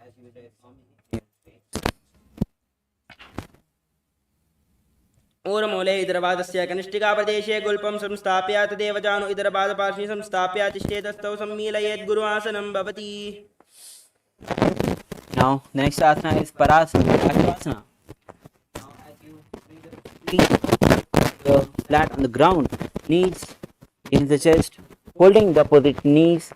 Now press the tongue against the roof of the mouth. Gaze to the third eye as you visualize Swamiji in your inner space. पातले भूमौ निधाय जानुनि उर्सि निधाय विपरीत हस्ताभ्याम ऊर्सहित जंगे निबध्य तिष्ठेत् प्रशासनं भवति. The next asana is Bodhisattva. As you hold the opposite wrist from the same seated posture and rest the chin on the knees. Gaze to the nose as you roll the tongue up against the roof of the mouth, performing Kechari Mudra. Visualize yourself being an abode of bliss as you perform Ujjayi Pranayama. दो पगदली वो परिजरे कौरमाहली ऐसे करे कौरमाहली उकड़वे से जंगा चाती अग्रनिवे से. Now the next asana is Kulakata Asana. Now from the same seated posture, bring the hands underneath the thighs and hold the opposite elbows. Bring the feet a little closer. As you gaze to the nose, roll the tongue up on the roof of the mouth. Gaze Vijay Swamiji in your inner space and you perform Ujjayi Bandha, making the sound like an ocean. कुरकटासन दो हाथ पग बाहर लियावे गोड़ा नीचे ले तवरावे आमहा सामहा ऐसे करे आपस में कोह निपकरे. The next asana is Sumati Asana. Now bring the right foot on top of the left, toes facing up as you gaze to the nose and visualize great sage Sumati in your inner space. मूल द्वार धरती परिडाने दावा पग बरदच मनाए दाई बाकती कोले हावे हाथ एक Amtar ठहरावे.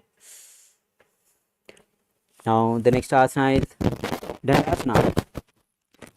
Put the left forward and raise the head, elbows straight. Gauge Mahamudra Bandha. Vijay Swamiji in space as you roll the tongue up in Kechari Mudra.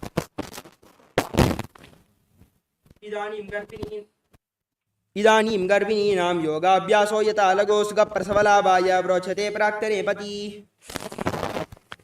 The next asana is Arambha. Legs extended. Now hold both the hands in Pranamanda. Hold the respective hand as lean forward. Bring the head to the knees. Engage Mahamudra and visualize Swamiji in your inner space. दो पग मिलिबा पसारी पगा का अंगूठा पकड़े ले लाड गोड़ा लगावे. Inhale, rise up. The next asana is both the Shokasana as you raise the knees up and hands underneath as you hold the foot with both the hands. Gaze to the nose as you visualize Swamiji in your inner space. प्रथम बेसे दो बाव पसारी कचक ऊर्ध को कोरडो दारे. Rise up. The next asana is Jatakasana as you bring both of the feet together. Now bring the hands underneath the legs as lean forward, facing up. Bring the mouth, nose and forehead on the feet as you visualize Swamiji in your inner space. दो AD महिला के दीजे हाथ पसारी. Rise up. The next asana is Urdhva Paschimottanasana. Now, as you sit with the legs extended forward, bring the left leg at the back of your neck. If you can't hold it, bring it back. Place it at the shoulder level. Lean forward and hold the foot with both the hands. Engage Mahamudra Bandha as you visualize Swamiji in your space. पश्चिमदानवत् संस्थितिं कृत्वा एकं पादं ग्रीवायां धृत्वा तिष्ठेत्. ऊर्ध्व पश्चिमतानं भवति. Inhale. Now asana is with your leg again at the back of the neck. Lean back. Holding it with the right hand. Gaze to the nose, visualize Swamiji in your inner space. उत्तान शयनी एकैकम्पा ग्रीवायां विन्यस्य इतरहस्तेन पावाग्रं गृहीत्वा. Now twist on your right side and rest on the left elbow. Gaze to the nose as you visualize Swamiji in your space. उत्तान शयिताय एकैकम्पादं ग्रीवायां कुर्वन् इतरहस्तं कर्णमूले स्थापयेत्. तस्यैव हस्तस्य कुर्परौ भूमौ निधाय इतरहस्तपादौ सरलिक्ष्य तिष्ठेत्. अंकुशासनं भवति. Now bring the leg front from the back of your neck. You will be performing Dhirasana. Now as you again lie down on the back, now bring the knees to the chest. Hold, interlace the fingers in front of your legs and start rolling on both the sides, performing Dhirasana.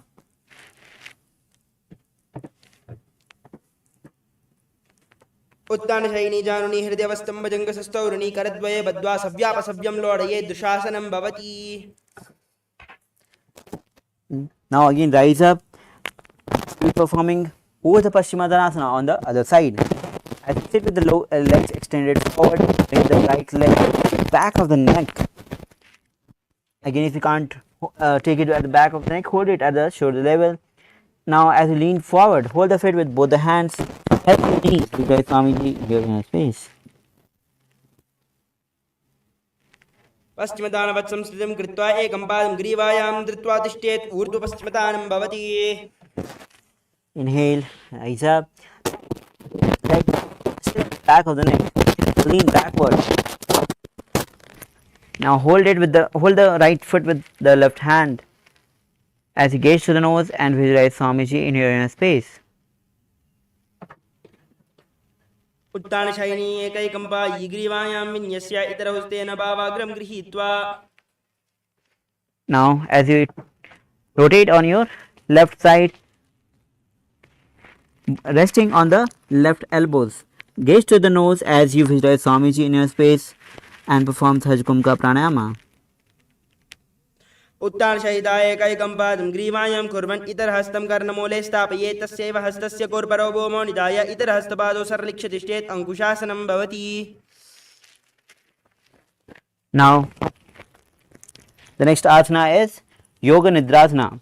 As you still lie down on the back, bring one leg at the back of the neck and then other leg at the back of the neck, interlacing the legs. Now interlace the fingers at the back of your buttocks.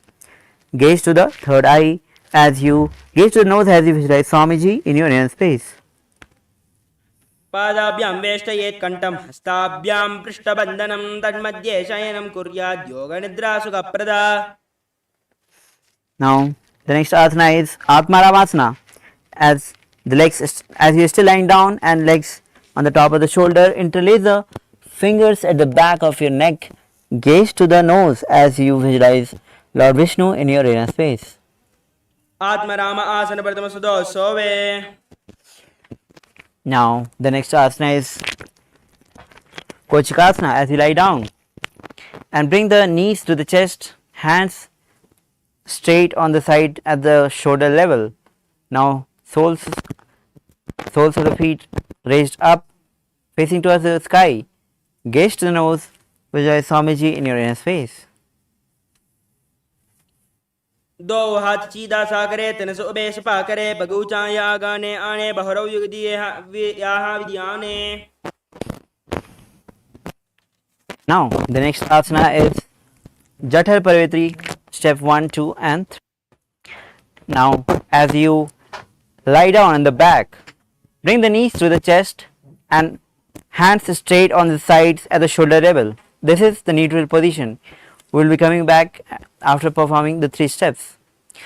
Now the first step is one leg straight and bend the other leg on the side. Step 2, bring the straight leg and bend it on the top of the bent leg. Step 3, straighten both the legs, hold it with the hand and twist on the opposite side, gazing to the opposite side. Now come back to the neutral position. We'll be repeating step 1, 2 and 3 on the other side. As you extend the right leg straight and place the left leg bent on the side. Step 2, bring the right leg bent on the top of the left leg. 3, straighten both the legs and hold one leg one.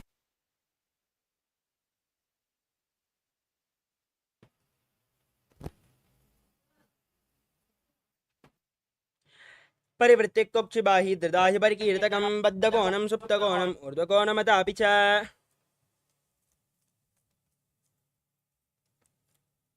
The next asana is Dviparapitam. As you lay on your back, place your feet flat on the ground and raise your knees. Hold on to your ankles with your hands and then push your hips up. Lock your throat in Jalandhara Bandha. As you breathe in Mudra Kumbhaka, gaze to your nose and visualize yourself as sturdy as a bridge. प्रतिक्रियायुधं नन्द्वा पीठः सर्वबलप्रदं गर्भिणीनां दुर्बलामि इति Gargi जगादनो.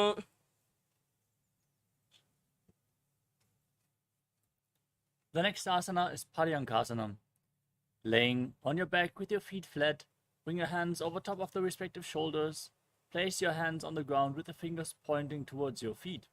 Then lift your entire body off the mat.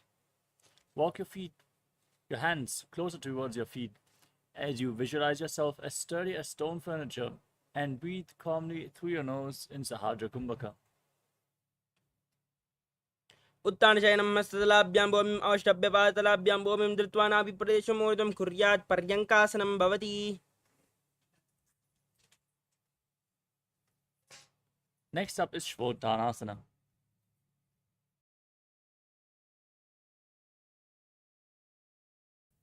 As you lay on your back, lift your knees towards your chest and place your hands on the respective shoulders.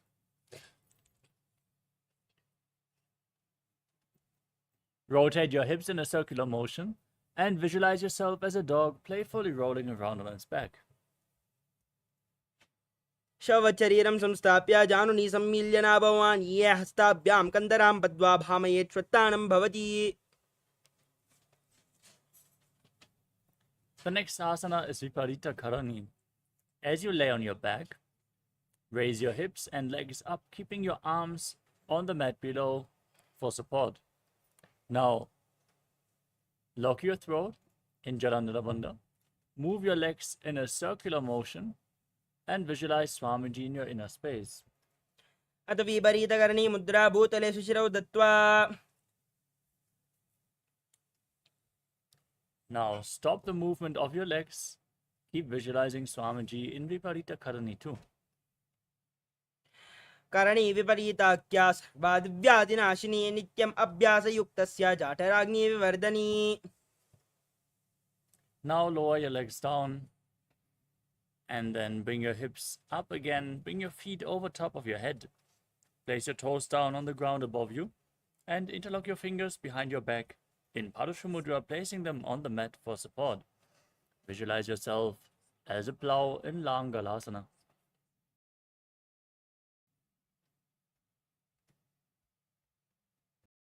ग्रीवाकण्डेन भूमिं विस्तम्भ पादाग्रद्वयम् ऊर्ध्वम् उन्नयेत् नरकासनं भवति. The next asana is Shaita Paschimottanasana. From the same position, now hold on to your feet above your head. Keep your arms and legs straight. Breathe in Mocha Kumbhaka with Jalandhara Bandha and Mula Bandha engaged. This is one of the 84 asanas revealed directly by Lord Paramashiva himself. Visualize Paramashiva in your inner space. Chant the Mahavakya Om Nithyananda Paramashivoham. तानं शयित्वात् कुर्वीत शयितपश्चिमदानकम्. The next asana is Supta Konasana.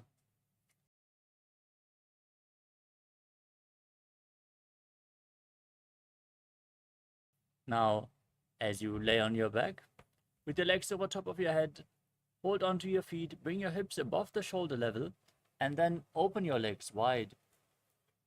Now visualize Swamiji in your inner space. Breathe in Mocha Kumbhaka. परिवृत्ते कोक्षिबाहि त्रिदाहि परकीर्तकं बद्धकोणं सुप्तकोणम् ऊर्ध्वकोणमतापि च. The next asana is Chakrasana. Now bring your feet back together, hold onto your ankles, and roll onto your back as you keep your legs straight, visualizing yourself as a chakra, a wheel in Chakrasana. शवासनस्तद्वौ पादौ कुर्यान्मस्तकतः परौ व्युत्क्रमेण ततः शीघ्रम् एतत् सर्वस्य साधनं चक्रासनं गुल्मप्लीहा वातरोगादिनाशनम्. Next up is Supta Prasarita Paramātma. As you lay on your back, hold onto the big toes in Prana Mudra, extending your legs up straight, and then open your legs wide to the side. Visualize Swamiji in your inner space and breathe in Ujjayi Pranayama, making an ocean-like sound with your mouth. उत्तानपादं ग्रौञ्चं च मरीचिं वीरभद्रकं नटराजं त्रिकोणं च सुप्ताङ्गुष्ठप्रसारणे. Next up is Supta Paramātma.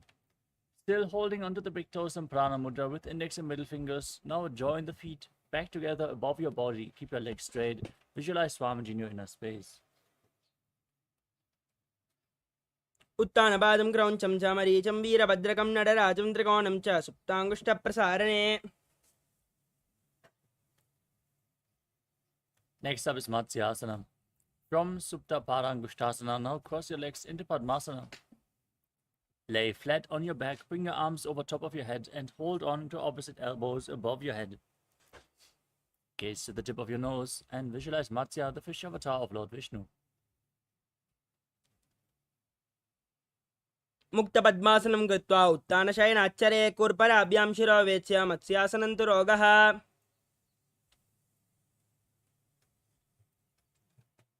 From Matsyasana, now place the backside of the right hand on top of the left palm above your head. Maintain Padmasana and gaze to your nose as you visualize Lord Rama in your inner space in Parasharamasana. प्रथमकरे पद्मासन आचे सोदोसो वेबु परिपाचे गोड़ा अर्जुंगाए दो वुबुसो लगिता राशे सोई. Next up is Sarvangasana. As you lay on your back with the legs in Padmasana, now raise your legs and hips up. Bring your hands to the lower back for support with your elbows on the ground. Gaze to the tip of your nose and visualize Swamiji in your inner space.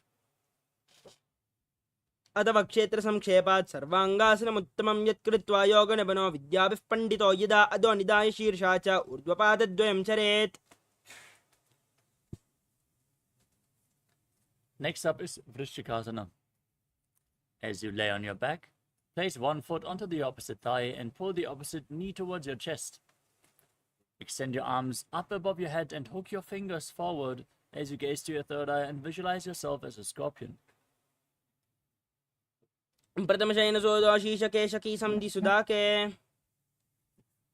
place the other foot on the opposite thigh.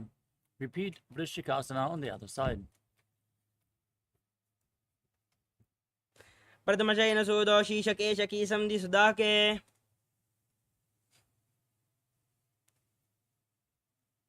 Next up is Vrishaparakshipasana.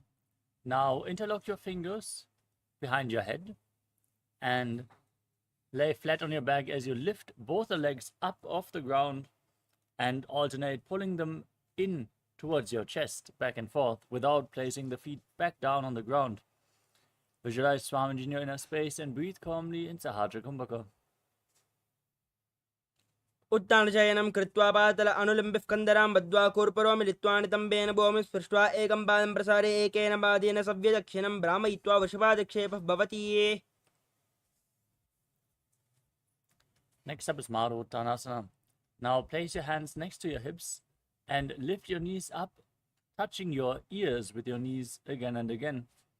Visualize Swamiji in your inner space. श्वद्धान संस्थितिः कृत्वा जानद्वयं कर्यायेन कर्णयोः संस्पृशेत् मरोत्थानं भवति.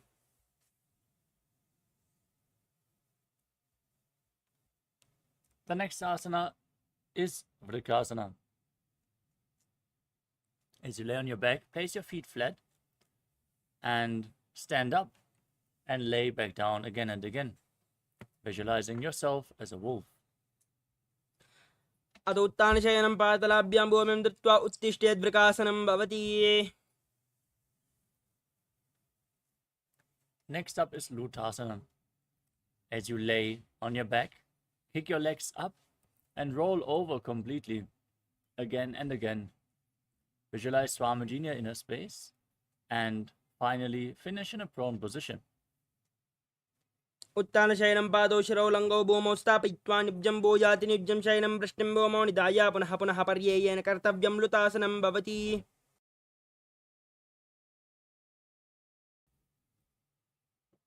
As you now lay on your stomach, keep your hands next to the shoulder level and contract your lips. Make a whistling sound like a flute while inhaling, as you visualize yourself as a chariot carrying warriors into a battle for Dharma on your chariot back in Sarathasana. निब्जं शयनं कृत्वा नाभिं भूमौ निधाय.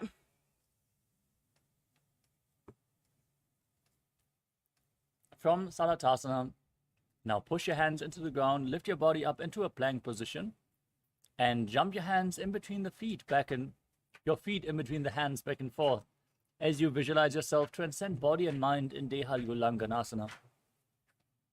हस्तद्वयं बद्ध्वा तन्मध्ये चरणद्वयम् उडानेव बहिरानेव अतः नयेत् देहल्युल्लङ्घनं भवति.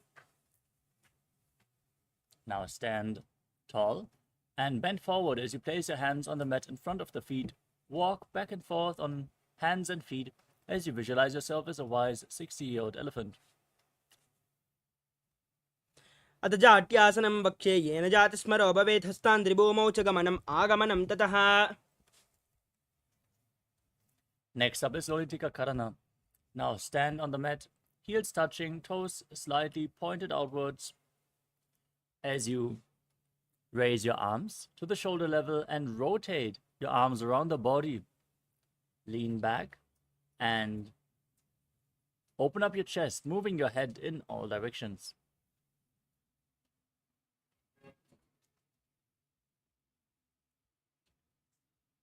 The next asana is Sarapasana.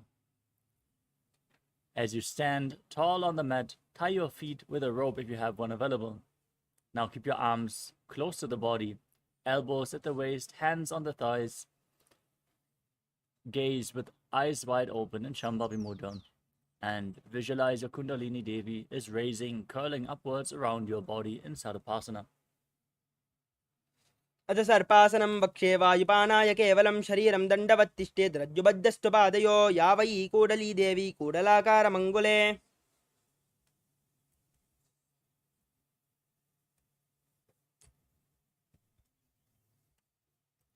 The next asana is Ushtra Saranasana. As you stand on the mat, lean forward and down and hold on to your feet from the front. Step your toes onto your fingers and close your hands in a fist as you walk around on the mat, visualizing yourself as a camel. मुष्टिकनिष्ठिकाप्रदेशेन भूमौ निधाय उपरिपातले संस्थाप्य उष्ट्रवत् उष्ट्रसाधनं भवति. Next up is Ashvasana. From the same position,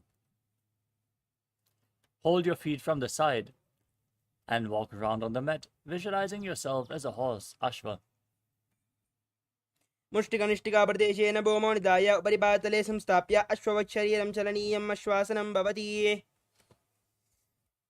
We move on to Kapota Nitakasana.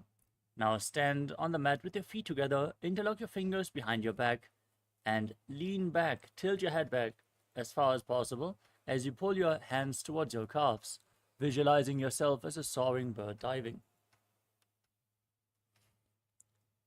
पातले भूमौ निधाय पृष्ठभागेन हस्तौ जङ्घापर्यन्तं नीत्वा कपोतनिटकं भवति.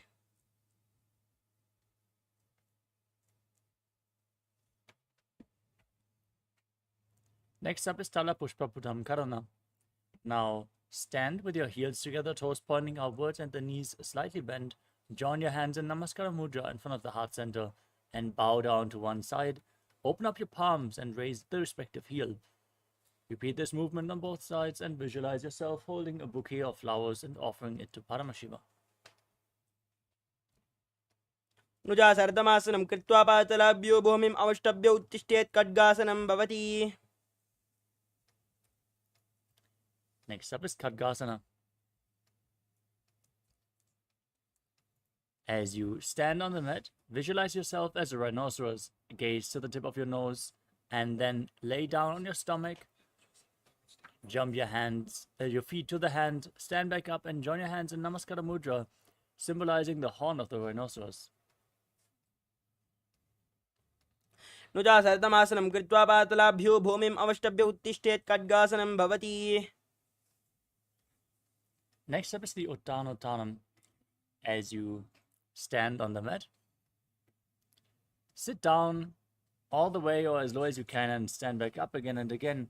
As you hold weights, if you want to intensify this asana, gaze to your nose and visualize Swamiji. पुनः पुनः उत्थातव्यम् आसितव्यम् इति उत्थानोत्थानं भवति. Next up is Musalasana. As you stand straight, raise your arms up above your head and jump repeatedly, visualizing yourself as a mace. सरलं स्थित्वा ऊर्ध्वं बाहुनयेत् वारं वारम् उड्डानं कुर्यात्. Next up is Utshirshakasana. Now pull one foot towards your chest and sit down and stand back up with the opposite leg, alternating on both sides as you gaze towards your nose and visualize Swamiji in your inner space. हस्तद्वयेन धृत्वा तिष्ठेत्. Next up is Parshva Karana. As you stand on one leg with the standing foot pointing slightly outwards and the knees bent, pull the opposite knee against your chest and circle the leg with your arm while you keep the hand in a fist as you place the other hand on the respective thigh with the fingers pointing inwards. एकेन पादेन स्थातव्यं ताण्डवासनं भवति.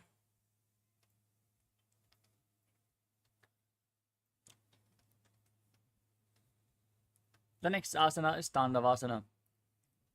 Now visualize yourself fiercely dancing as Lord Shiva.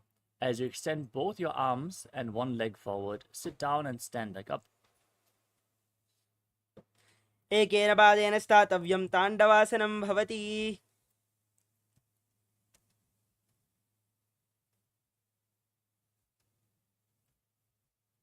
Next up is Brahmanasana. Now raise the left foot to the inner opposite thigh. Keep your hands relaxed by the knees as you visualize Lord Brahma blessing you from within. ब्राह्मणासनमावक्ष्ये यत् कृत्वात् ब्राह्मणो भवेत्. Next up is Garudasana 3. As you stand on the right leg, lift the left foot over and around the right knee and tuck the left toes behind. Bring the left arm below the right and join your hands in Namaskara Mudra as you visualize yourself as Lord Garuda. उत्तानकूर्मपीठं च संहस्गारुडमेव च वातायनं गोमुखं च भारद्वाजं त्रिविक्रमम्.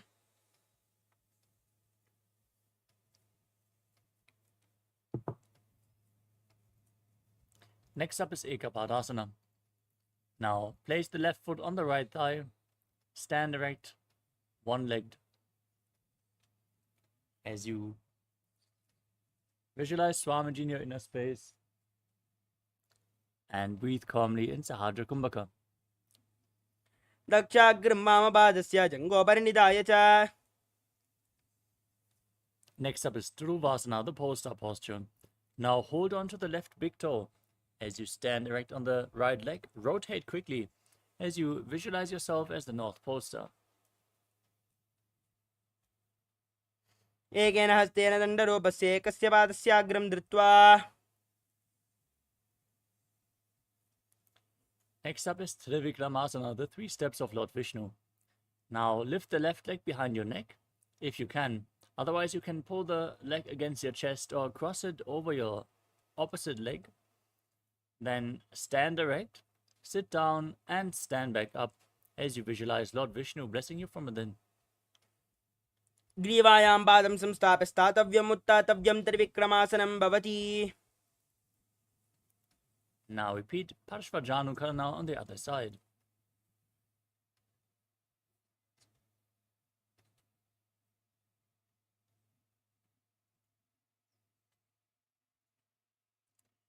Now stand on the left leg, extend the right, and extend your arms forward as you sit down and stand back up in Tandavasana on the other side.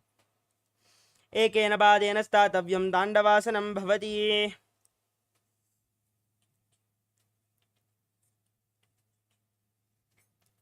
Now place the right foot at the inner opposite thigh in Brahmanasana on the other side. ब्राह्मणासनमावक्ष्ये यत् कृत्वात् ब्राह्मणो भवेत्. Now intertwine your arms and legs. Bring the right leg over the left knee and cross your arms as well as you visualize yourself as Lord Garuda in Garudasana 3 on the other side.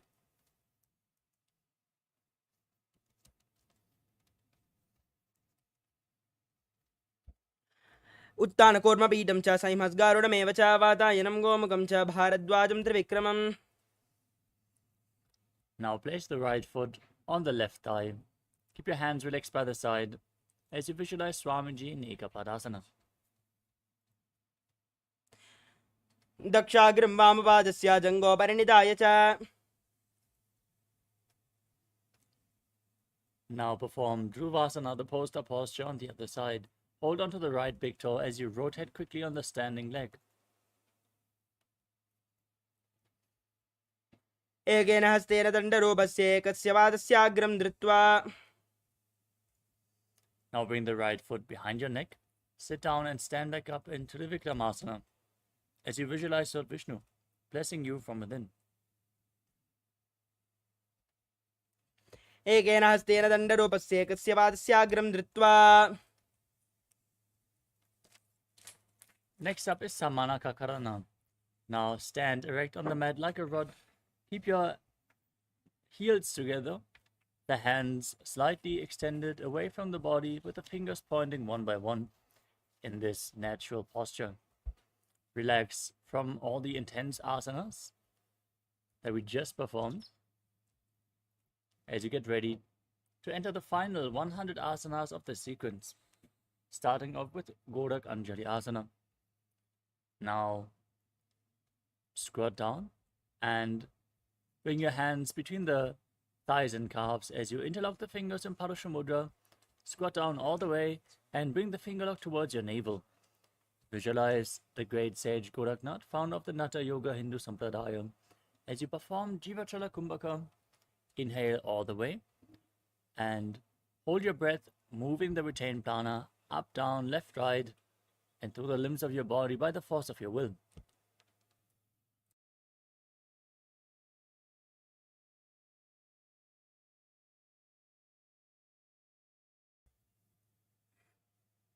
प्रथम हि बौहोय बाहुरीनी च उपनिहोवे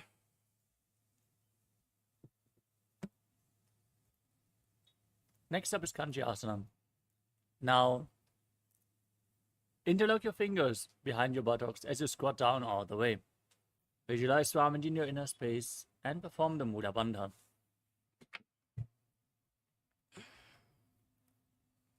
पूर्वमध्यासस्थो निवेशयामि तम्बं धृत्वा पादतलाभ्यां भूमिम् अवष्टभ्य तिष्ठेत् काञ्चासनं भवति. Next up is Bhairavasana. Now sit down on the ground with your heels against the perineum, feet flat, and interlock your fingers behind in Parasha Mudra as you gaze to your navel. Visualize Bhagavan Kala Bhairava, the Lord of Time. दो ओम बगा की दाल की माहली का और मिलावे पना पानी होकर मरो वैसे.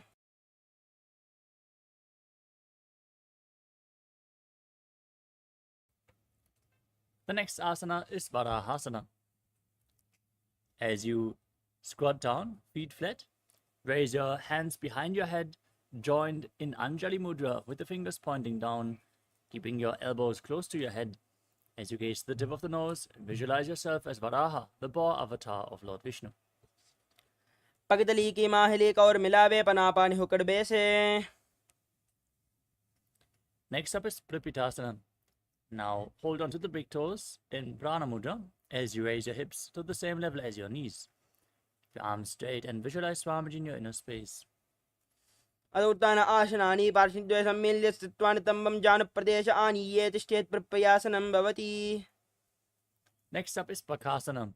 Now place your hands flat on the ground and place your knees onto your arms towards your armpits.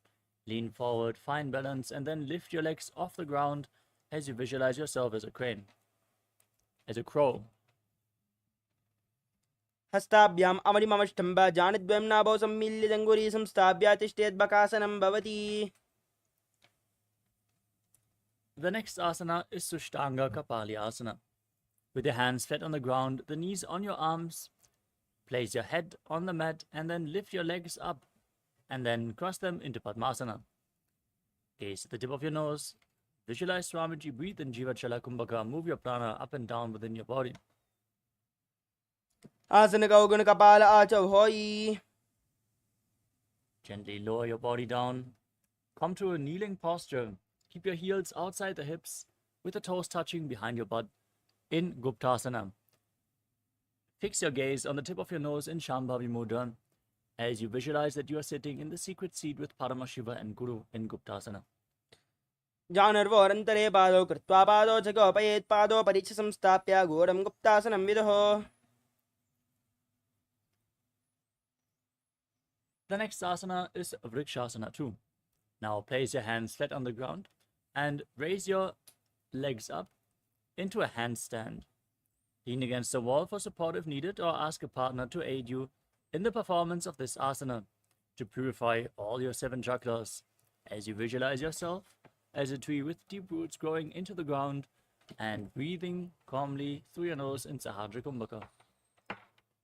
सप्तचक्रक्षालनाय वक्षासन विशेषकान् जानेन्द्रिय समाध्याय कोणभेदान् समाभ्यसेत्. Now maintain the handstand and join your hands and feet closer together. Gaze up towards your third eye and visualize Tejas energy flowing towards your third eye, rejuvenating your body and bringing divine radiance to your being in Shivasana. दो bug जोई माही गुल्प मिलाए उबौ होय जो हाथ संपूव करे. Now place your hands flat on the mat and step your feet back into a plank position as you lower your body down and push it back up again and again, visualizing yourself as a fish in Matsyasana too. निब्जं शयनं कूर्परो पार्श्वभागायां मृड्वा कृत्य हस्तलाभ्यां मोमिम् अवष्टभ्य वारं वारम् उड्डानं कुर्यात् मत्स्यासनं भवति. Next up is Sadapasana too. Now lay down on your stomach and place your hands on the hips. Raise your chest and move it from left to right. Move and visualize your body like a snake Breathe in Sahaja Kumbhaka. निब्जं शयनं कृत्वा हस्तौनिदम्बं संस्थाप्य पादोदिगीकृत्य सम्मील्य वरसगन्तव्यं सर्पासनं भवति. Now place your elbows on the ground in front of you. Join your hands in Padma Mudra, the lotus mudra. As you join your thumbs and little fingers, then rest your chin on your hands. Point your toes backwards. Keep the feet flat as you feel self-supported and completely independent in Niralambanasana. कराभ्यां पङ्कजं कृत्वा तिष्ठेत्कूर्परया सुधीमुखमुन्नमनुच्चायि निरालम्बनमासनं. Next up is Chaturasana. Now place your hands flat on the ground and bend your knees to raise your feet up. Then straighten your arms, push your upper back towards your feet as you tilt your head back and visualize yourself as an umbrella protecting your guru from the sun rays. अर्ध्यासनवस्थित्वा हस्तदलाभ्यं भूमिम् अवष्टभ्यमुन्नया चत्रासनं भवति. Next up is Vajrasana. Now sit on your heels with the feet flat in a kneeling posture. As you extend your arms forward, place your palms and your forehead on the ground. Gaze towards the tip of your nose and visualize yourself as Vajra, the weapon of Indra, symbolizing your indestructibility. इदानीं गर्भिणीनां योगाभ्यासो यथा लगो सुखप्रसवलाभाय प्रोच्यते प्राक्तने पति. Next up is Meshasana.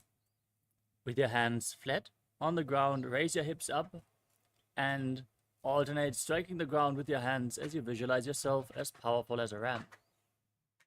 गजासनसंस्थौ एकैकं पादं पुरोमार्गेण भ्रामयित्वा कर्तव्यम्. Next up is Ajasana. From Gajasana, with your hands on the ground and your hips raised, raise your legs up and slowly lower your forehead down towards the ground as you visualize yourself as unborn, existing for all eternity. गजासनसंस्थौ पादद्वयं ममतराले कृत्य मस्तकेन भूमिं स्पृष्ट्वा अजासनं भवति. Now sit in a kneeling posture. On your heels, hold onto the big toes and pull them against your perineum. Then place your hands on the knees. Gaze to your nose in Shambhavi Mudra. Visualize Swamiji and breathe in Ujjayi Pranayama. Make an ocean-like sound with your mouth in Dhanantarasana. पौरभविधिपरिहाता की काकसी से उपनाशरा मोड़ी पगा की अंगुली अग्रिमेरु लगावे. Next up is the Angamottanam. In this position, interlock your fingers in front of your body and move them left, right, up, down in all directions, giving massage to various different joints and muscles of your body. Then interlock the fingers behind and repeat the movement behind you as well, as you visualize Swamiji in your inner space. हस्ते और अंगुलिर्बद्ध्वा हस्ते और मध्यात् सर्वम् अमङ्गं निक्षित्य तिष्ठेत् अंगमोत्तनम्. The next asana is Garudasana form. As you sit in Vajrasana, with your perineum on top of your heels, keep the feet pointing outward, toes pointing to the side, as you visualize yourself as Lord Garuda flying Lord Vishnu and Lakshmi on his back. जङ्गोरभ्यां दरां पीड्यस्तिर्कयोद्जानुनो जानुपरिक्करद्वन्द्वा गरुडासनमुच्यते. The next asana is Ananda Mandirasana. As you sit with your feet pointing backwards, the knees opened wide on top of your ankles, hold onto your ankles with your hands and place the front of your buttocks on the ground. Gaze up towards your third eye, visualize yourself residing in the blissful space of a temple and breathe in Ujjayi Pranayama. अथ वक्षे वीरनाथ आनन्दमन्दिरासनं यत्कृत्वा अमरो धीरो भवत्येवेह साधकः. Next up is Mandukasana too. As you keep your knees open wide, the feet overlapping behind, sit on your ankles and place your hands underneath the knees. Then press your tongue up against the roof of your mouth in Manduki Mudra. Visualize yourself as a frog and engage Uddiyana Bandha and Mula Bandha. पृष्ठं सम्पीड्य गुल्पाभ्यां जान्वङ्गे सफले आकृतिः हस्तौ पातले क्षिप्तौ मण्डुकं पादोषहृते.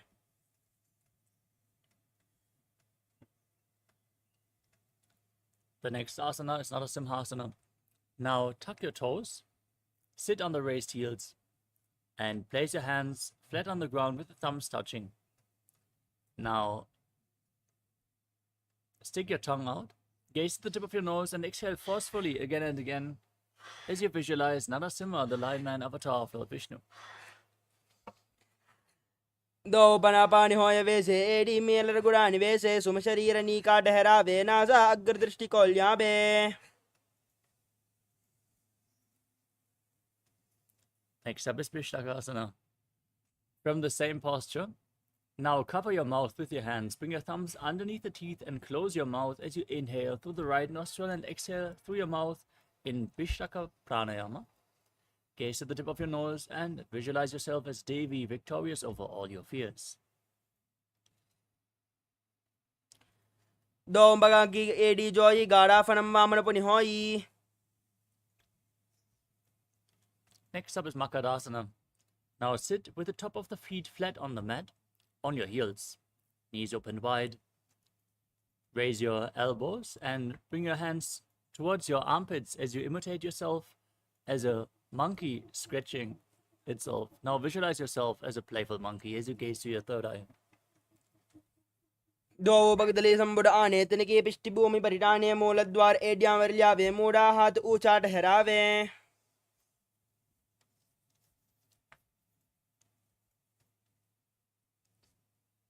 Next up is Vajrasangarasana. Now tuck your toes and bring the soles of the feet together as you sit on the raised heels. Raise your knees off the mat and open them wide as you hold opposite elbows behind your back. Gaze at the tip of the nose and embody diamond-like strength for yourself and your Sangha, your spiritual community. परदमना पानी होय वैसे ए दो AD गुड़ानी वैसे गोड़ा उबारा के तीरा आड़े Y पसारे दीरा.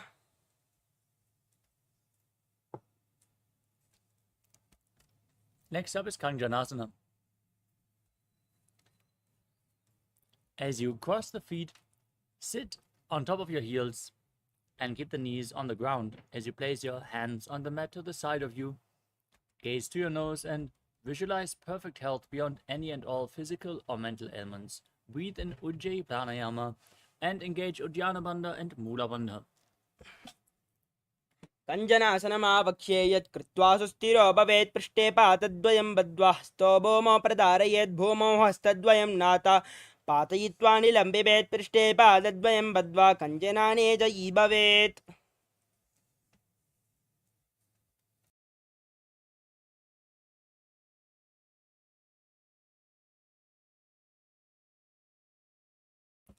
The next asana is Kurmasana. As you keep the feet overlapping and sit on your heels, place your hands on the respective knees. Gaze to the tip of the nose in Shambhavi Mudra and make your upper back and neck stiff like the shell of a turtle as you visualize yourself as a turtle with a stable body and mind to live for centuries. गुल्बोज वृषणस्यादो विक्रमेण समाहितौ ऋजुकाय शिरो ग्रीवं कूर्मासनमिति ईरितम्.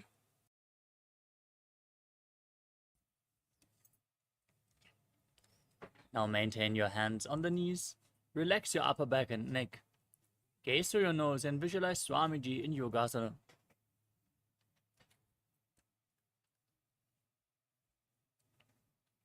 गुल्बोज वृषणस्यादो विक्रमेण समाहितौ ऋजुकाय शिरो ग्रीवं कूर्मासनमिति ईरितम्. Next up is Vijogasana. Now stand on your knees and cross your feet behind, placing your feet close to the opposite knees with your toes tucked. Then hold onto your calves with the fingers inside and the thumbs outside. Gaze up towards your third eye, visualize Swamiji and visualize a space of eternal oneness, Advaita, with your Guru. गोड़ा मामनो above होई गोड़ा आधारा के दोई दचपाद की पानी रहावे पनोवाम गोड़ा दिगिल्यावे. Next up is Ushtrasana. Now keep the top of the feet flat as you raise up on your knees. Hold onto your ankles with your hands and lean back. Push your hips forward and tilt your head back all the way as you visualize yourself as a camel in Ushtrasana too. मेरुदंड ग्रंथि दाढ्य संपिपादय शुष्पमान कपोतो श्वासनाभ्यासं कुर्यान्मितहितासनः.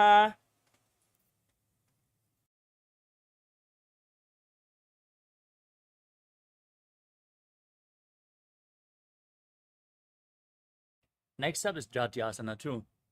As you hold on to the soles of your feet, lean back, place your elbows and the back of your head on the mat. Gaze at the tip of your nose and visualize yourself as a lotus blooming.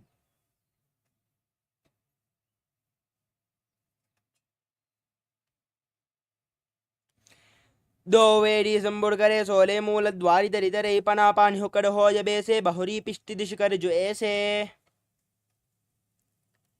Next up is Vidatasana. From the same position, place the back of your, place your back on the ground and raise up again and again. You can use the support of your hands if needed, as you gaze to your nose and visualize the healing and liberation of all causal subtle forms of your body. जंगाप्ति भूमौ निधाय जंगोदरयोः ऊरुनि संस्थाप्य पृष्ठिवं संवारं वारं स्पृशेत् विराटासनं भवति. The next asana is Kapotasana. In this kneeling posture, now bring your hands behind, hold on to your heels and place your forearms on the ground as you bring your head in between the feet. Visualize yourself as a beautiful dove. Breathe in Ujjayi Pranayama. मेरुदण्डग्रन्थिदाढ्य संपिपादयि शुष्पमान् कपोतोष्ट्रासनाभ्यासं कुर्यान्मितहितासनः. The next asana is Varasana. Now stand on your knees with the toes tucked. Hold on to opposite elbows in front as you gaze to your nose and internally chant the Mahavakya, Om Nithyananda Paramashivoham, as this is the boon fulfilling posture. Receive your boon from Paramashiva. जानुने भूमौ संस्थाप्य हस्ताभ्यां बाहु परस्परं धृत्वा सरलं तिष्ठेद्वरासनं भवति. The next asana is Varahasana 2. As you sit with your perineum on raised heels with the toes tucked, place your forearms on the ground in front of you and rest your head on your hands. Now visualize yourself as Varaha, the boar avatar of Lord Vishnu, and breathe in Ujjayi Pranayama. Make an ocean-like sound with your mouth. सूर्यं चन्द्रं वेदनानि कथयन्ते कूर्परो भूमौ स्थापयित्वा. The next asana is Mundasana. From a kneeling position, place your forearms on the ground, shoulder width apart. Interlock your fingers, place your head on the mat, hold it with your hands, and walk your feet forward, raise your hips, raise the legs up into a headstand posture. Gaze towards the tip of your nose, breathe in Sahaja Kumbhaka as you visualize yourself as a lopped tree. अधो मुण्डासनं वक्षे सर्वेषां प्राणिनां सुखम् ऊर्ध्वमार्गे पदे दत्त्वा धारयन्मारुतं सिद्धिः सर्वासनं श्रेष्ठं हि ऊर्ध्वपादौ यदाचरेत् तदैव महजं सिद्धिं तदाति वायवी कला. Gently lower your legs down. Come to a kneeling position. Keep your feet flat and lean forward and down. Bring your head in between the knees. Hold on to your head with both hands, elbows outside the knees. Inhale through your nose in Sahaja Kumbhaka and exhale through your mouth in this asana. As you gaze to your nose and visualize Swamiji in your inner space in Andhasana. प्रथम भगतली समडहरावे कोरमाहिली उभय मिलावे पनापानि हुक्कड़ करबे से दो वेड़ गूढ़ानि वैसे. Next up is Viparita Shalabhasana. Now lay down on your stomach and bring your hands above your head. Hold on to weights if you want to intensify this asana. As you raise your legs, arms and chest off the mat and hold, visualizing yourself as a locust. शलभासन भेदाश्च नतबेरुण्ड नामके गन्धबेरुण्ड शयिते शीर्षदण्डासनं तथा. Next up is Kapalasana, the skull posture. Now bring your hands next to the hips with the palms facing down. Place your forehead on the mat and raise your legs up as you visualize a skull representing the mind with purified thoughts and the strong will to attain enlightenment. कपालं भूमौ निधाय ऊर्ध्वं बाहुदौ नयेत् कपालासनं भवति. Next up is Akasha Kapotasana. As you keep your hands next to the hips, raise your hips and legs up. Bring your feet in front of your head as you try to touch the ground with the toes as you visualize yourself as a free and open dove.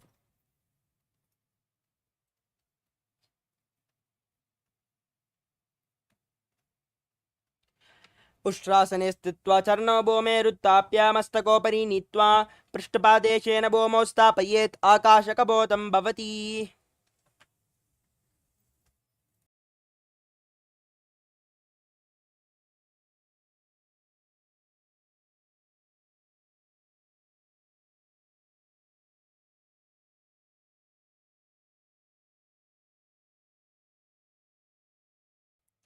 The next asana is Chatakasana.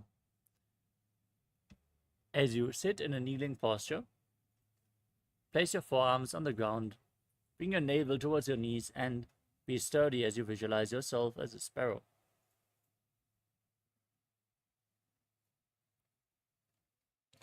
कोर्परापर्यन्तौ हस्तौ धरामवष्टभ्यजानुनीनाभो सङ्कुच्य तिष्ठेतं चटकासनं भवति.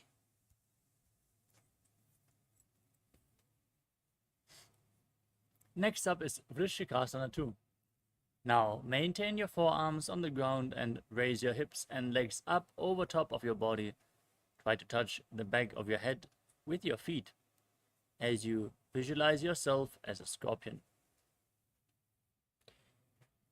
व्यश्चैव पुच्छः प्रतिमाङ्घ्रिपार्ष्णे धृत्वा सुशीर्षे चुबुकं विदार्यकौ यत्रेति सन्तिष्ठति साधकस्त्वं विशावहं वृश्चिकसंज्ञमासनम्.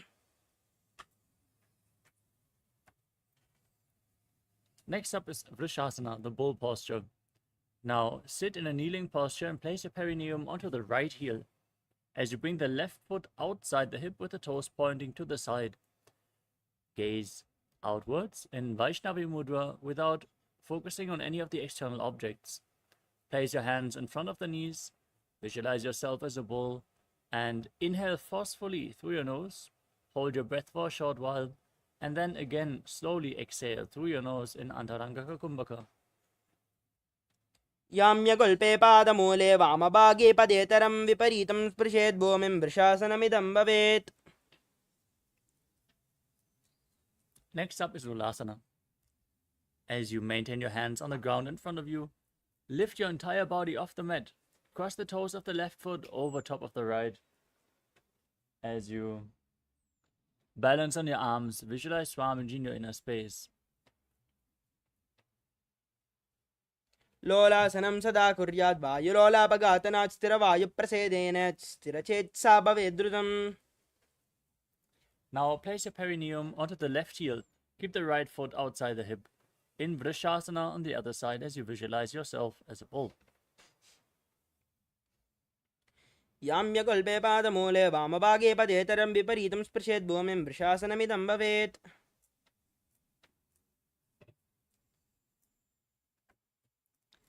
The next asana is Balagunasana. Now tuck the toes of the left foot and sit on the raised left heel. Place the right foot flat, keep your hands on the knees, and visualize Balagunahai, one of the 84 siddhas in your inner space. आसनगौगणजलविकारजायी.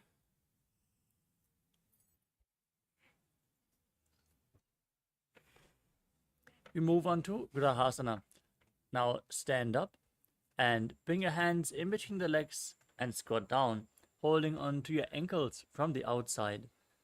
Now visualize yourself as the entire planet as you keep breathing in Antarangaka Kumbhaka. पातले संस्थाप्य जानमध्ये कूर्परो संस्थाप्य गुल्पप्रदेशो धृत्वा तिष्ठेत् ग्रहासनं भवति.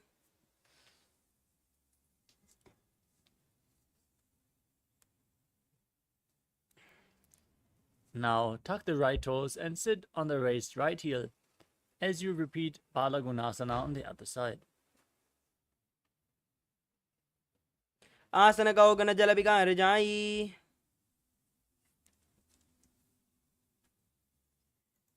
The next asana is Utkatasana. Now, tuck the toes of both feet and sit on the raised heels as you raise your knees off the ground and place your hands on top of the knees. Hold onto weights If you want to intensify this asana, gaze outwards without focusing on any external objects. Visualize Swamiji in your inner space. Perform the Mula Bandha. Yujasvijosti yata urdajanu yatrasane. Next up is Vajrasangarasana 2. As you sit on raised heels, bring the soles of the feet together. Keep the knees lifted off the ground, spread wide apart as you hold on to opposite elbows behind your back. Visualize Swamiji in your inner space as you do so. Pradamapanapani hoya jese do eri goda nivese goda ubara ke diya ade vai pasade dira.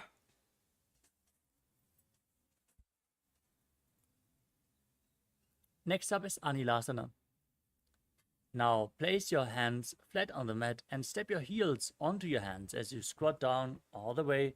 Keep your arms straight and gaze to the tip of your nose in Shambhavi Mudra as you visualize yourself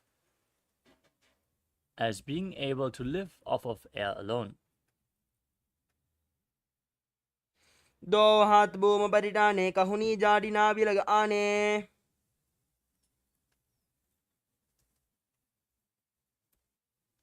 Next up is Padukasana. Now stand tall on the mat and place the back side of your hands on the mat in front of you. Step your feet onto your hands and wrap your hands around the feet like a shoe.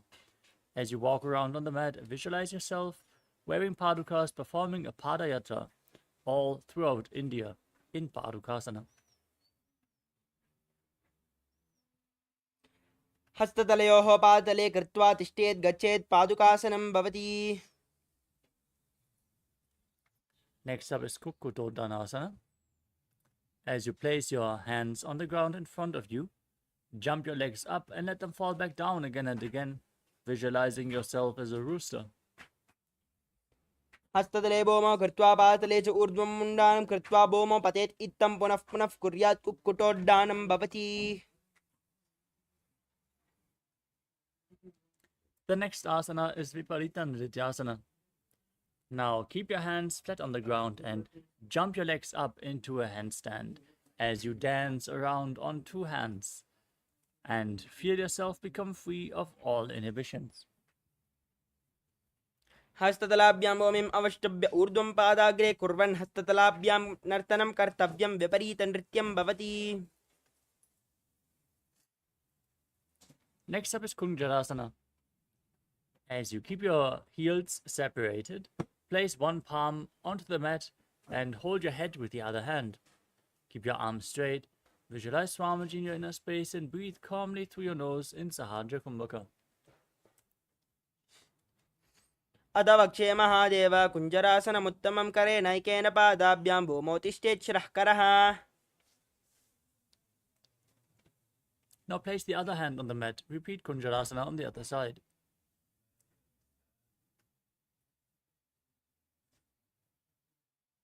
Adavakshe mahadeva kunjarasanam uttamam kare naikena padabhyam bhumotishtet shrah karaha.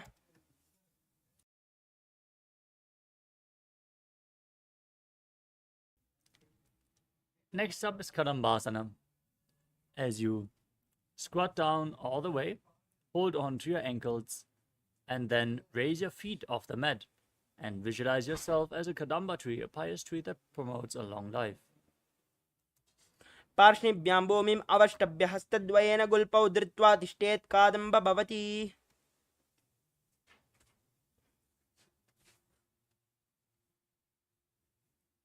Next up is Pavana Muktasana. Now place your feet flat on the ground and pull opposite knees against your chest with your hands as you visualize any excess vata being released from or balanced within your system. Dvayostu padayof panim latva swaswani tambake januni vakshasi sadur babrati karabandhanai.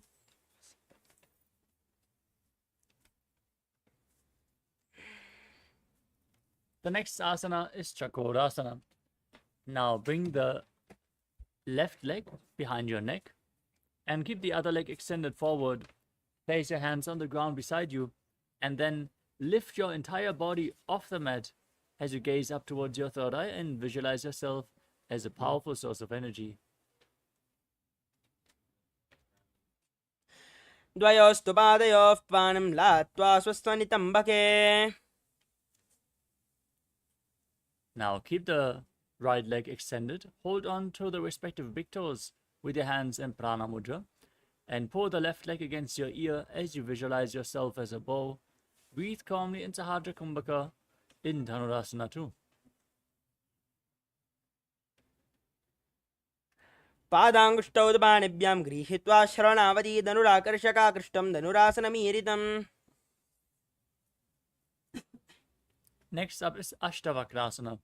Now bring the left leg over top of the left shoulder and hook the right foot over top of the left.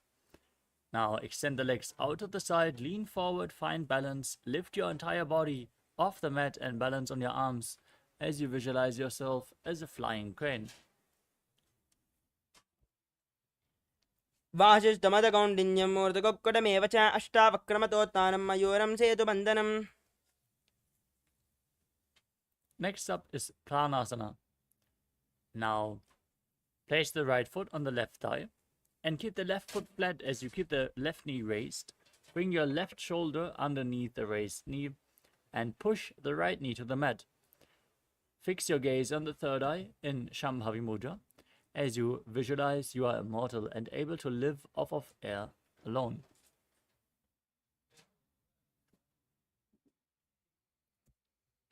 एतत् प्रभेदं वक्ष्यामि करोति यस्य चामरः एकपादमुरो बद्ध्वा स्कन्धेऽन्यपादरक्षणम्. The next asana is Parshvamatsindasana. As you place the right heel close to the left hip, step the left heel over top of the right knee. Bring the right elbow outside the raised knee and bring the arm below the leg as you interlock your fingers behind your back. Gaze upwards towards your third eye and visualize Sage Matsindana, the master of Hatha Yoga. वामोरमूलार्पितदक्षपादोजान्वोर्बहिर्वेष्टितदक्षदोष्णा प्रगृह्यतिष्ठेत् परिवर्तिताङ्गः श्रीमत्स्यनाथोदितमासनं स्यात् मत्स्येन्द्रपीठं जठरप्रदीप्तं प्रचण्डरुक्मण्डलकण्डनास्त्रम् अभ्यासदकुण्डलिनी प्रबोधं दण्डस्फिरद्वं हि ददाति पुंसाम्. Now repeat Chakrasana on the other side. Bring the right foot over top of the right shoulder. Keep the left leg extended. Raise your entire body off the mat and gaze up towards your third eye as you visualize yourself as a powerful source of energy. पूर्वदानं च दुष्पादं पीठं वज्रासनं तथा च कोरक्रौञ्च शलभभुजङ्गम् अपि वृश्चिकम्. Now keep the left leg extended. Hold on to the respective big toes in Prana Mudra. As you pull the right foot towards your ear, visualize yourself as a bow.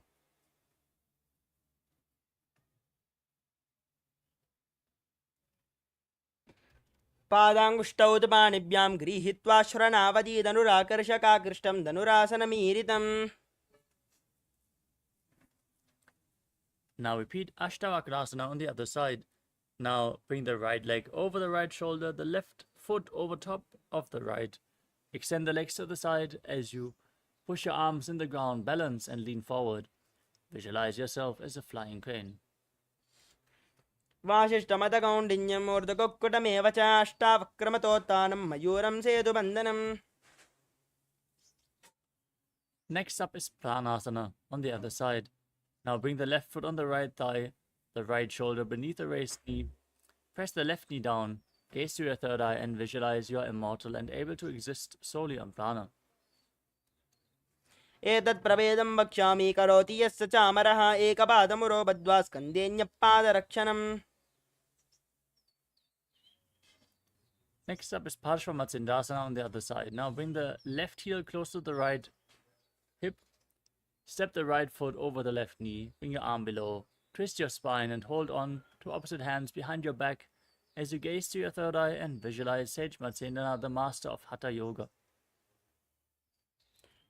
वामोरमूलार्पितदक्षपादोजान्वोर्बहिर्वेष्टितदक्षदोष्णा प्रगृह्यतिष्ठेत् परिवर्तिताङ्गः श्रीमत्स्यनाथोदितमासनं स्यात् मत्स्येन्द्रपीठं जठरप्रदीप्तं प्रचण्डरुक्मण्डलकण्डनास्त्रम् अभ्यासतकुण्डलिनी प्रबोधं दण्डस्फिरद्वं हि ददाति पुंसाम्.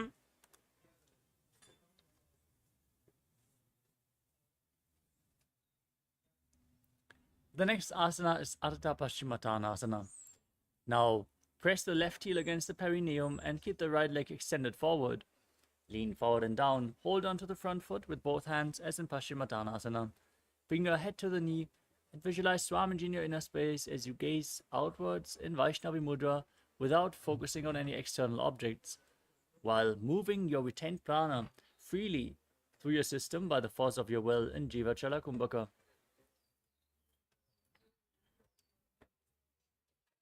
एकं पादं प्रसार्य एकं पादस्य पार्श्विना अश्विनी सम्पीड्य हस्तद्वयेन प्रसारितपादाङ्गुष्ठं धृत्वा. Next up is Kranchasana. Now bring the left foot outside of the hip. Bring the top of the left foot on the mat as you hold onto the right and extend it up in front of your face, keeping the knees straight. Now visualize yourself as a crane in Kranchasana. वाशिष्ठमतकौण्डिन्यं मूर्धकोक्कडमेव च अष्टावक्रमतोत्थानं मयूरं सेतुबन्धनम्. Now press your perineum with the other heel. Repeat Ardha Paschimottanasana on the other side as you lean forward and down. एकं पादं प्रसार्य एकं पादस्य पार्श्विना Ashwini. Now bring the right foot outside the hip. Keep the top of the right foot on the mat as you hold onto the left foot and extend it up in front of your face. Visualize yourself as a crane in Kranchasana.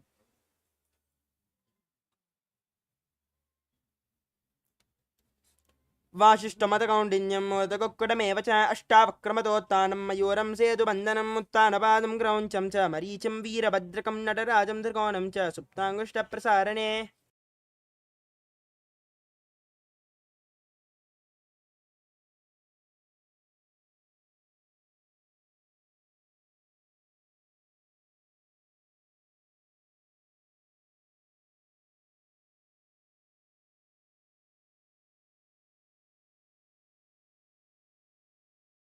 The next asana is Swastikasana.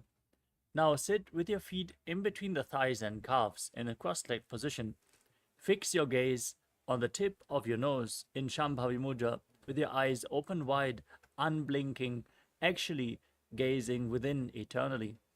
Now visualize, embody peace, well-being, good fortune and prosperity as you visualize a swastika in Swastikasana.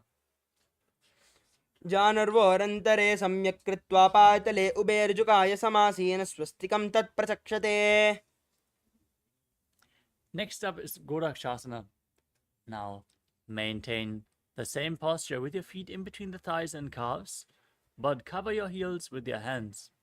Gaze to the tip of the nose, lock your throat to the chest, and contract the perineal floor in Jalandhara Bandha and Mula Bandha.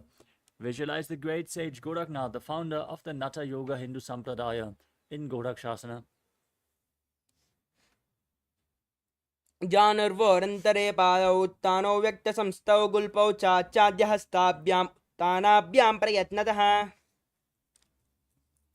Next up is Bhagasana 2. Now place the left heel against the perineum and place the right foot onto the left thigh as you gaze up towards your third eye. Visualize Swamiji in your inner space and meditate on Arihanta, the enlightened one, as you get ready to enter Shanmukhi Mudra. Now inhale all the way. Close your mouth with little and ring fingers, the nostrils with the middle fingers, the eyes with your index fingers, and your ears with your thumbs. वामपार्श्वगुडं संस्थाप्य दक्षाग्रं वामजगणे. Next up is Yogasana 2. Now place your feet onto opposite knees and keep your hands next to your body on the mat with the palms facing upwards, the back of your hands on the mat. Gaze to the tip of your nose as you visualize Swamiji in your inner space and breathe in Kakachantra Kumbhaka. Roll up your tongue and stick it out without touching your teeth, and then inhale through the rolled up tongue and exhale through your nose as you perform the Mula Bandha in Yogasana 2. उत्थानौ चरणौ कृत्वा संस्थाप्योपरि जाननौ आसनोपरि संस्थाप्य चोत्थानं करयुग्मकम्. Next up is Urdhva Kukkutasana. Now rotate your hands at the side of your body. Place your palms on the mat. Keep your legs in Padmasana and lift your body up off the ground, balancing on your arms as you visualize yourself as a rooster. वासिष्ठमतकौण्डिन्यं मूर्धकोक्कुटमेव च अष्टावक्रमतोत्थानं मयूरं सेतुबन्धनम्. The next asana is Siddha Haratali Asana. Now bring your hands in between the legs. Place your palms on the ground without lifting your body up. Stay seated on the mat. Gaze to the tip of your nose. Visualize Swamiji in your inner space. And breathe in Kakachantra Kumbhaka. प्रथम पद्मासन को करे हस्त दो वो गोड़ासन दिदरे ube हथेली boob देरी राखे पोछा गोड़ासन दिमा हिदाके. The next asana is Hamsasana. As you push your hands into the ground and lift your entire body up in Padmasana. Fix your gaze on the nose and visualize yourself as an elegant swan. कुक्कुडासनस्थित्वा स्कन्दपर्यन्तम् ऊरुनि नीत्वा तिष्ठेत् हंसासनं भवति. Next up is Karmukasana. As you visualize yourself as Pinaka, Lord Shiva's bow, bring your hands in between the legs and push them behind your body. Lean forward and down, place your forehead on the ground, and interlock your fingers behind in Parusha Mudra. As you keep breathing in Kakachantra Kumbhaka and perform the Mula Bandha. प्रथम पद्मासन को करे गोड़ासन दिमा हिदरे. The next asana is Kurmasana too. As you sit in Padmasana, bring your hands in between the legs and bend your elbows to hold onto the respective shoulders with your hands.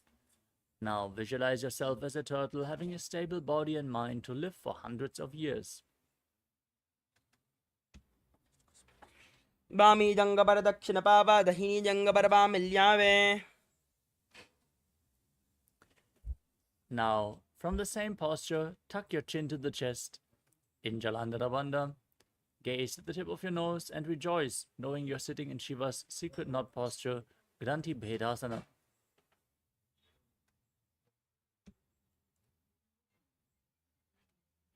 अथ वक्षे नीलकण्ठ ग्रन्थिभेदासनं शुभं ज्ञात्वा रुद्रोपवेक्षिप्रं सूक्ष्मवायुनिषेवनात्. The next asana is Uttana Kurmasana. Maintain the same posture and roll onto your back. As you gaze to your nose, embody a turtle laying on its back. Keep breathing in Kakachantra Kumbhaka.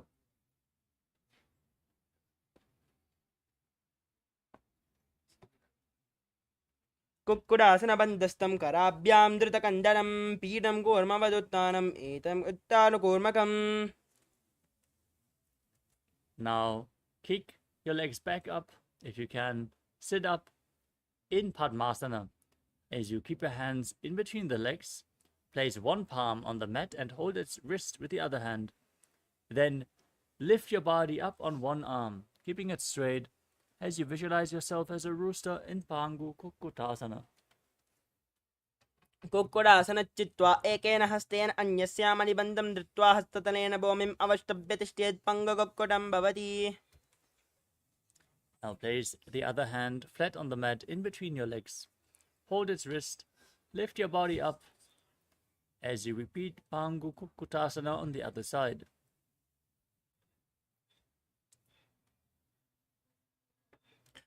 कुक्कुडासनच्चित्वा एकेन हस्तेन अन्यस्यामनिबन्धं धृत्वा हस्ततलेन भूमिम् अवष्टभ्य तिष्ठेत् पङ्गकुक्कुटं भवति. Next up is Gridrasana. Maintain Padmasana and place your elbows on your toes. Now interlock your fingers in Parusha Mudra and rest your chin on your hands, pressing your thumbs against your throat. As you visualize, you have gone beyond all greed and covetous. जानुर्वोरन्तरे पादौ उत्तानौ व्यक्तसंस्थौ गुल्पौ चाचाद्यहस्ताभ्याम् उत्तानाभ्यां प्रयत्नतः.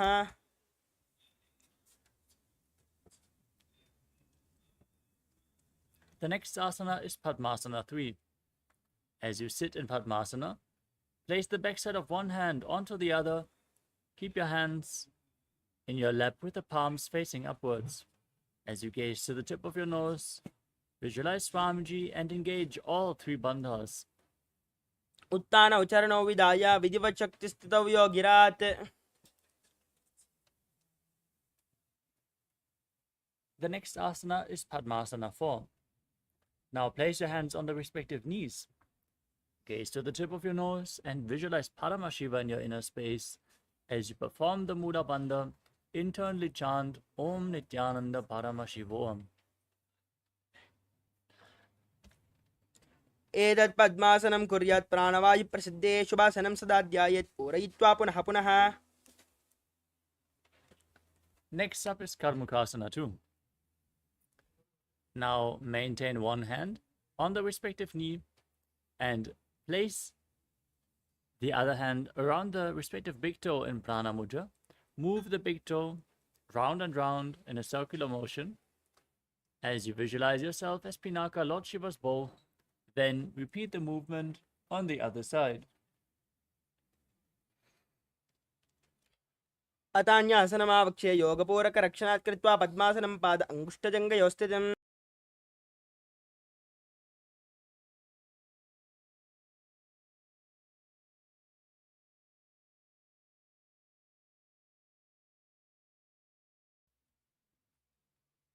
Next up is Karmukasana 2. With your legs in Padmasana, cross your arms behind your back. Hold on to opposite big toes in Prana Mudra. As you gaze towards your nose, breathe in Kakachancha Kumbhaka. Engage all three bandhas and visualize yourself as Pinaka, Lord Shiva's bow. कर्मुकासनमाक्षित्य उदरे पूरयेत् सुखं तदा वायुर्वसो याति कालेन सूक्ष्मवायुना कृत्वा पद्मासनं मन्त्री वेष्टयित्वा प्रधारयेत्.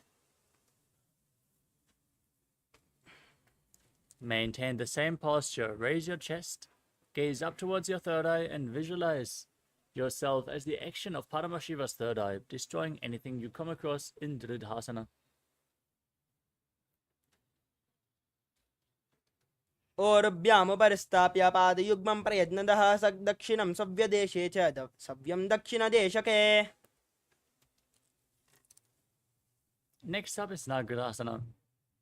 Now, with your legs crossed behind, lay back, keep your legs in Padmasana.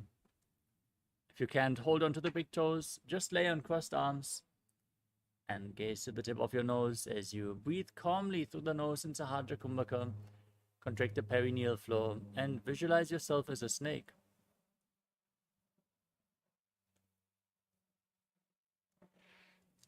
प्रथम पद्मासन कोटाने दो हाथ पाचाने आने पाद अंगूठा पकड़े आने सोवे कहुन्या कुल्या पानी. Now free your arms and legs. Pull your knees against your chest and circle your legs with your hands interlocked in Parashumudra. Squeeze your body into a ball as you bring your chin towards your knees. Breathe through your nose in Kandukasana. वेत्रासने स्थित्वा हस्तपादान् निष्कुष्य ऊर्ध्वं नयेत् पृष्ठवंशेन भूमिं पोतते कन्दुकासनं भवति. The next asana is Urdhva Pavanasana. As you lay on your back with your feet flat, interlock your fingers behind your head. Gaze towards your nose. Visualize Swamiji in your inner space.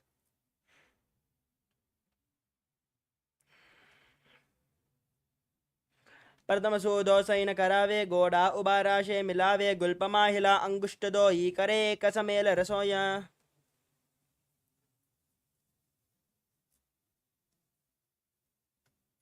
Now, as you lay on your back, with your feet flat, place upturned palms underneath your heels. Step your heels onto your palms as you push your hips up high. Visualize yourself as a powerful alpha ape and breathe in Mocha Kumbhaka with Jalandhara Bandha and Muda Bandha engaged in Marakata Pitasana. उत्तानशयनं पातले उत्तानहस्तयोः स्थापयेत् पृष्ठभागं मूत्रमय्येत् मर्कटपीठं भवति. Next up is Uttana Shikipita Kasana. As you lay on your back, raise your hips and bring your hands to the lower back. Your elbows should bear the weight of your body as you point the toes, extend your legs, and gaze to your nose, visualizing Swamiji in your inner space. जङ्गोरुबलहीनश्चेत् उत्तानश्किबीडकम् अप्रमत्तः प्रकुर्वीत भुक्तेः पराग्विजितेन्द्रियः. Next up is Narakasana. Now raise your legs up and place your arms on the mat for support as you visualize yourself blissfully traversing through Naraka Loka unscathed in Narakasana. ग्रीवाकण्ठेन भूमिं विस्तम्भ पादाग्रद्वयम् ऊर्ध्वमुत्तरयेत् नरकासनं भवति.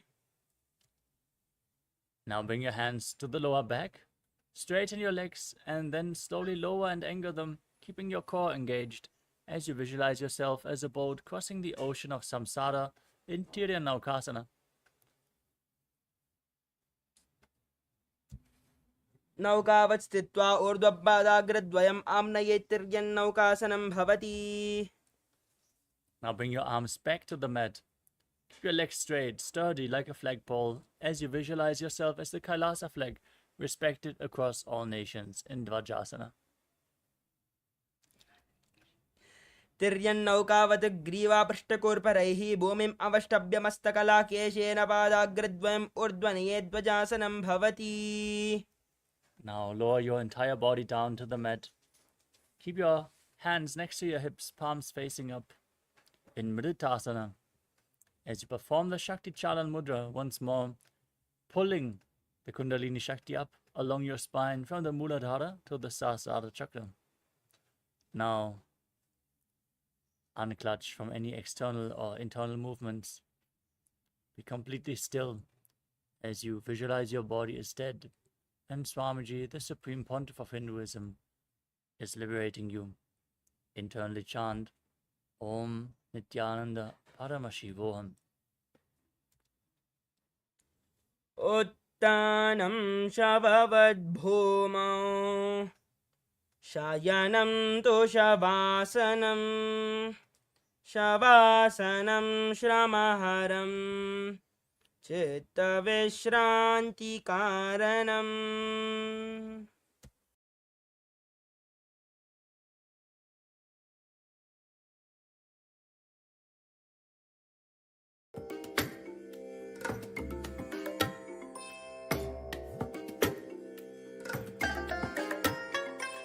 I bless you all.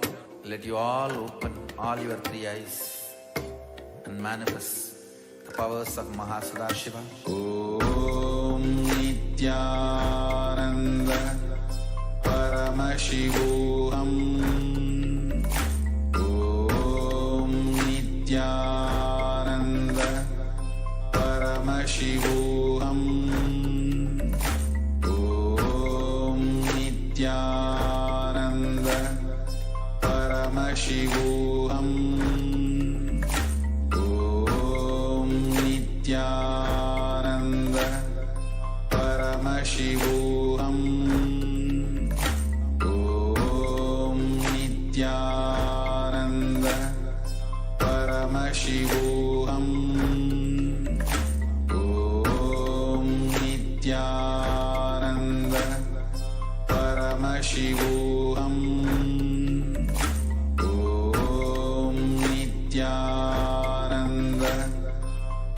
Paramashivoham.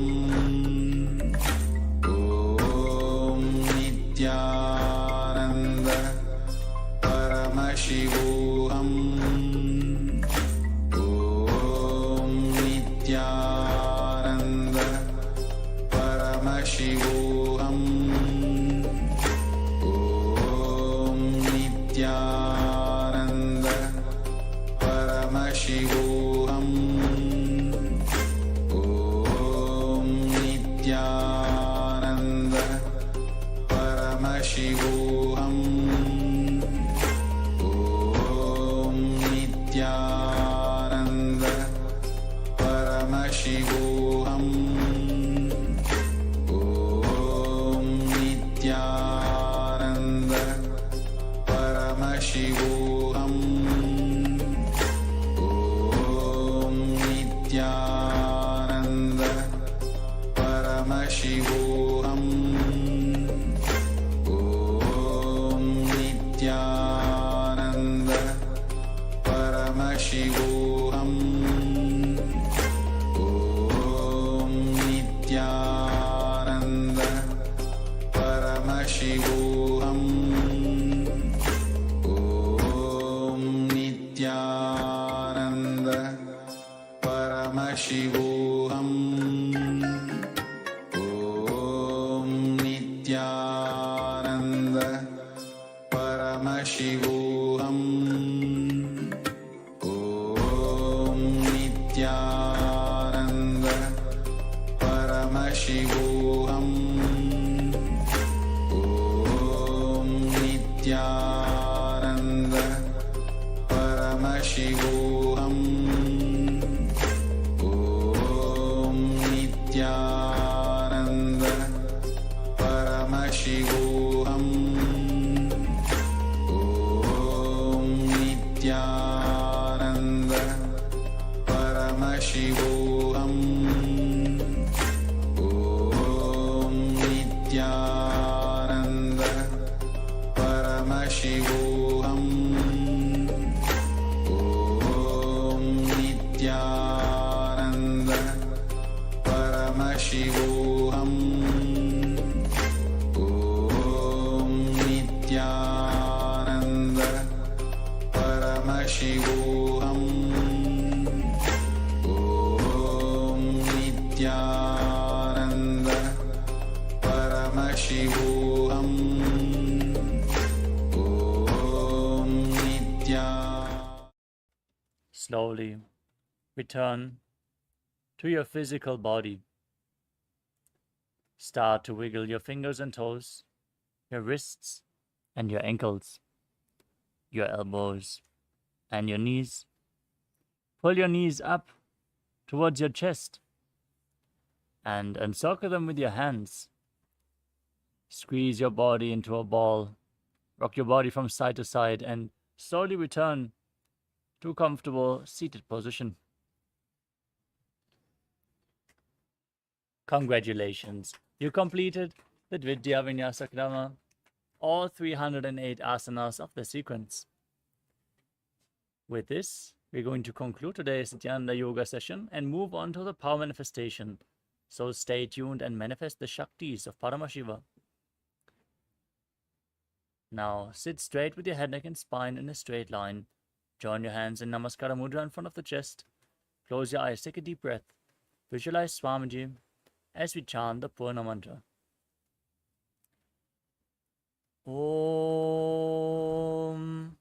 Purnamadav Purnamidam Purnat Purnamudachyate Purnasya Purnamadaya Purnameva Vashishyate. Om Shanti Shanti Shanti. Hari Om Tat Sat. Sarvam Bhagavat Shri Nithyananda Paramashiva Padukar Panamastu. Om Nithyanandam. Nithyanandam, everyone.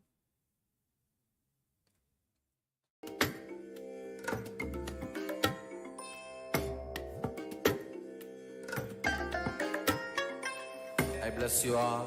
Let you all open all your three eyes and manifest the powers of Mahasudashiva. Om Nithyananda Paramashivoham.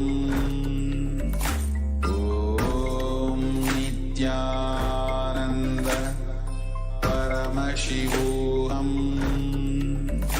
Om Nithyananda Paramashivoham. Om Nithyananda Paramashivoham. Om Nithyananda Paramashivoham. Om Nithyananda Paramashivoham. Om Nithyananda Paramashivoham.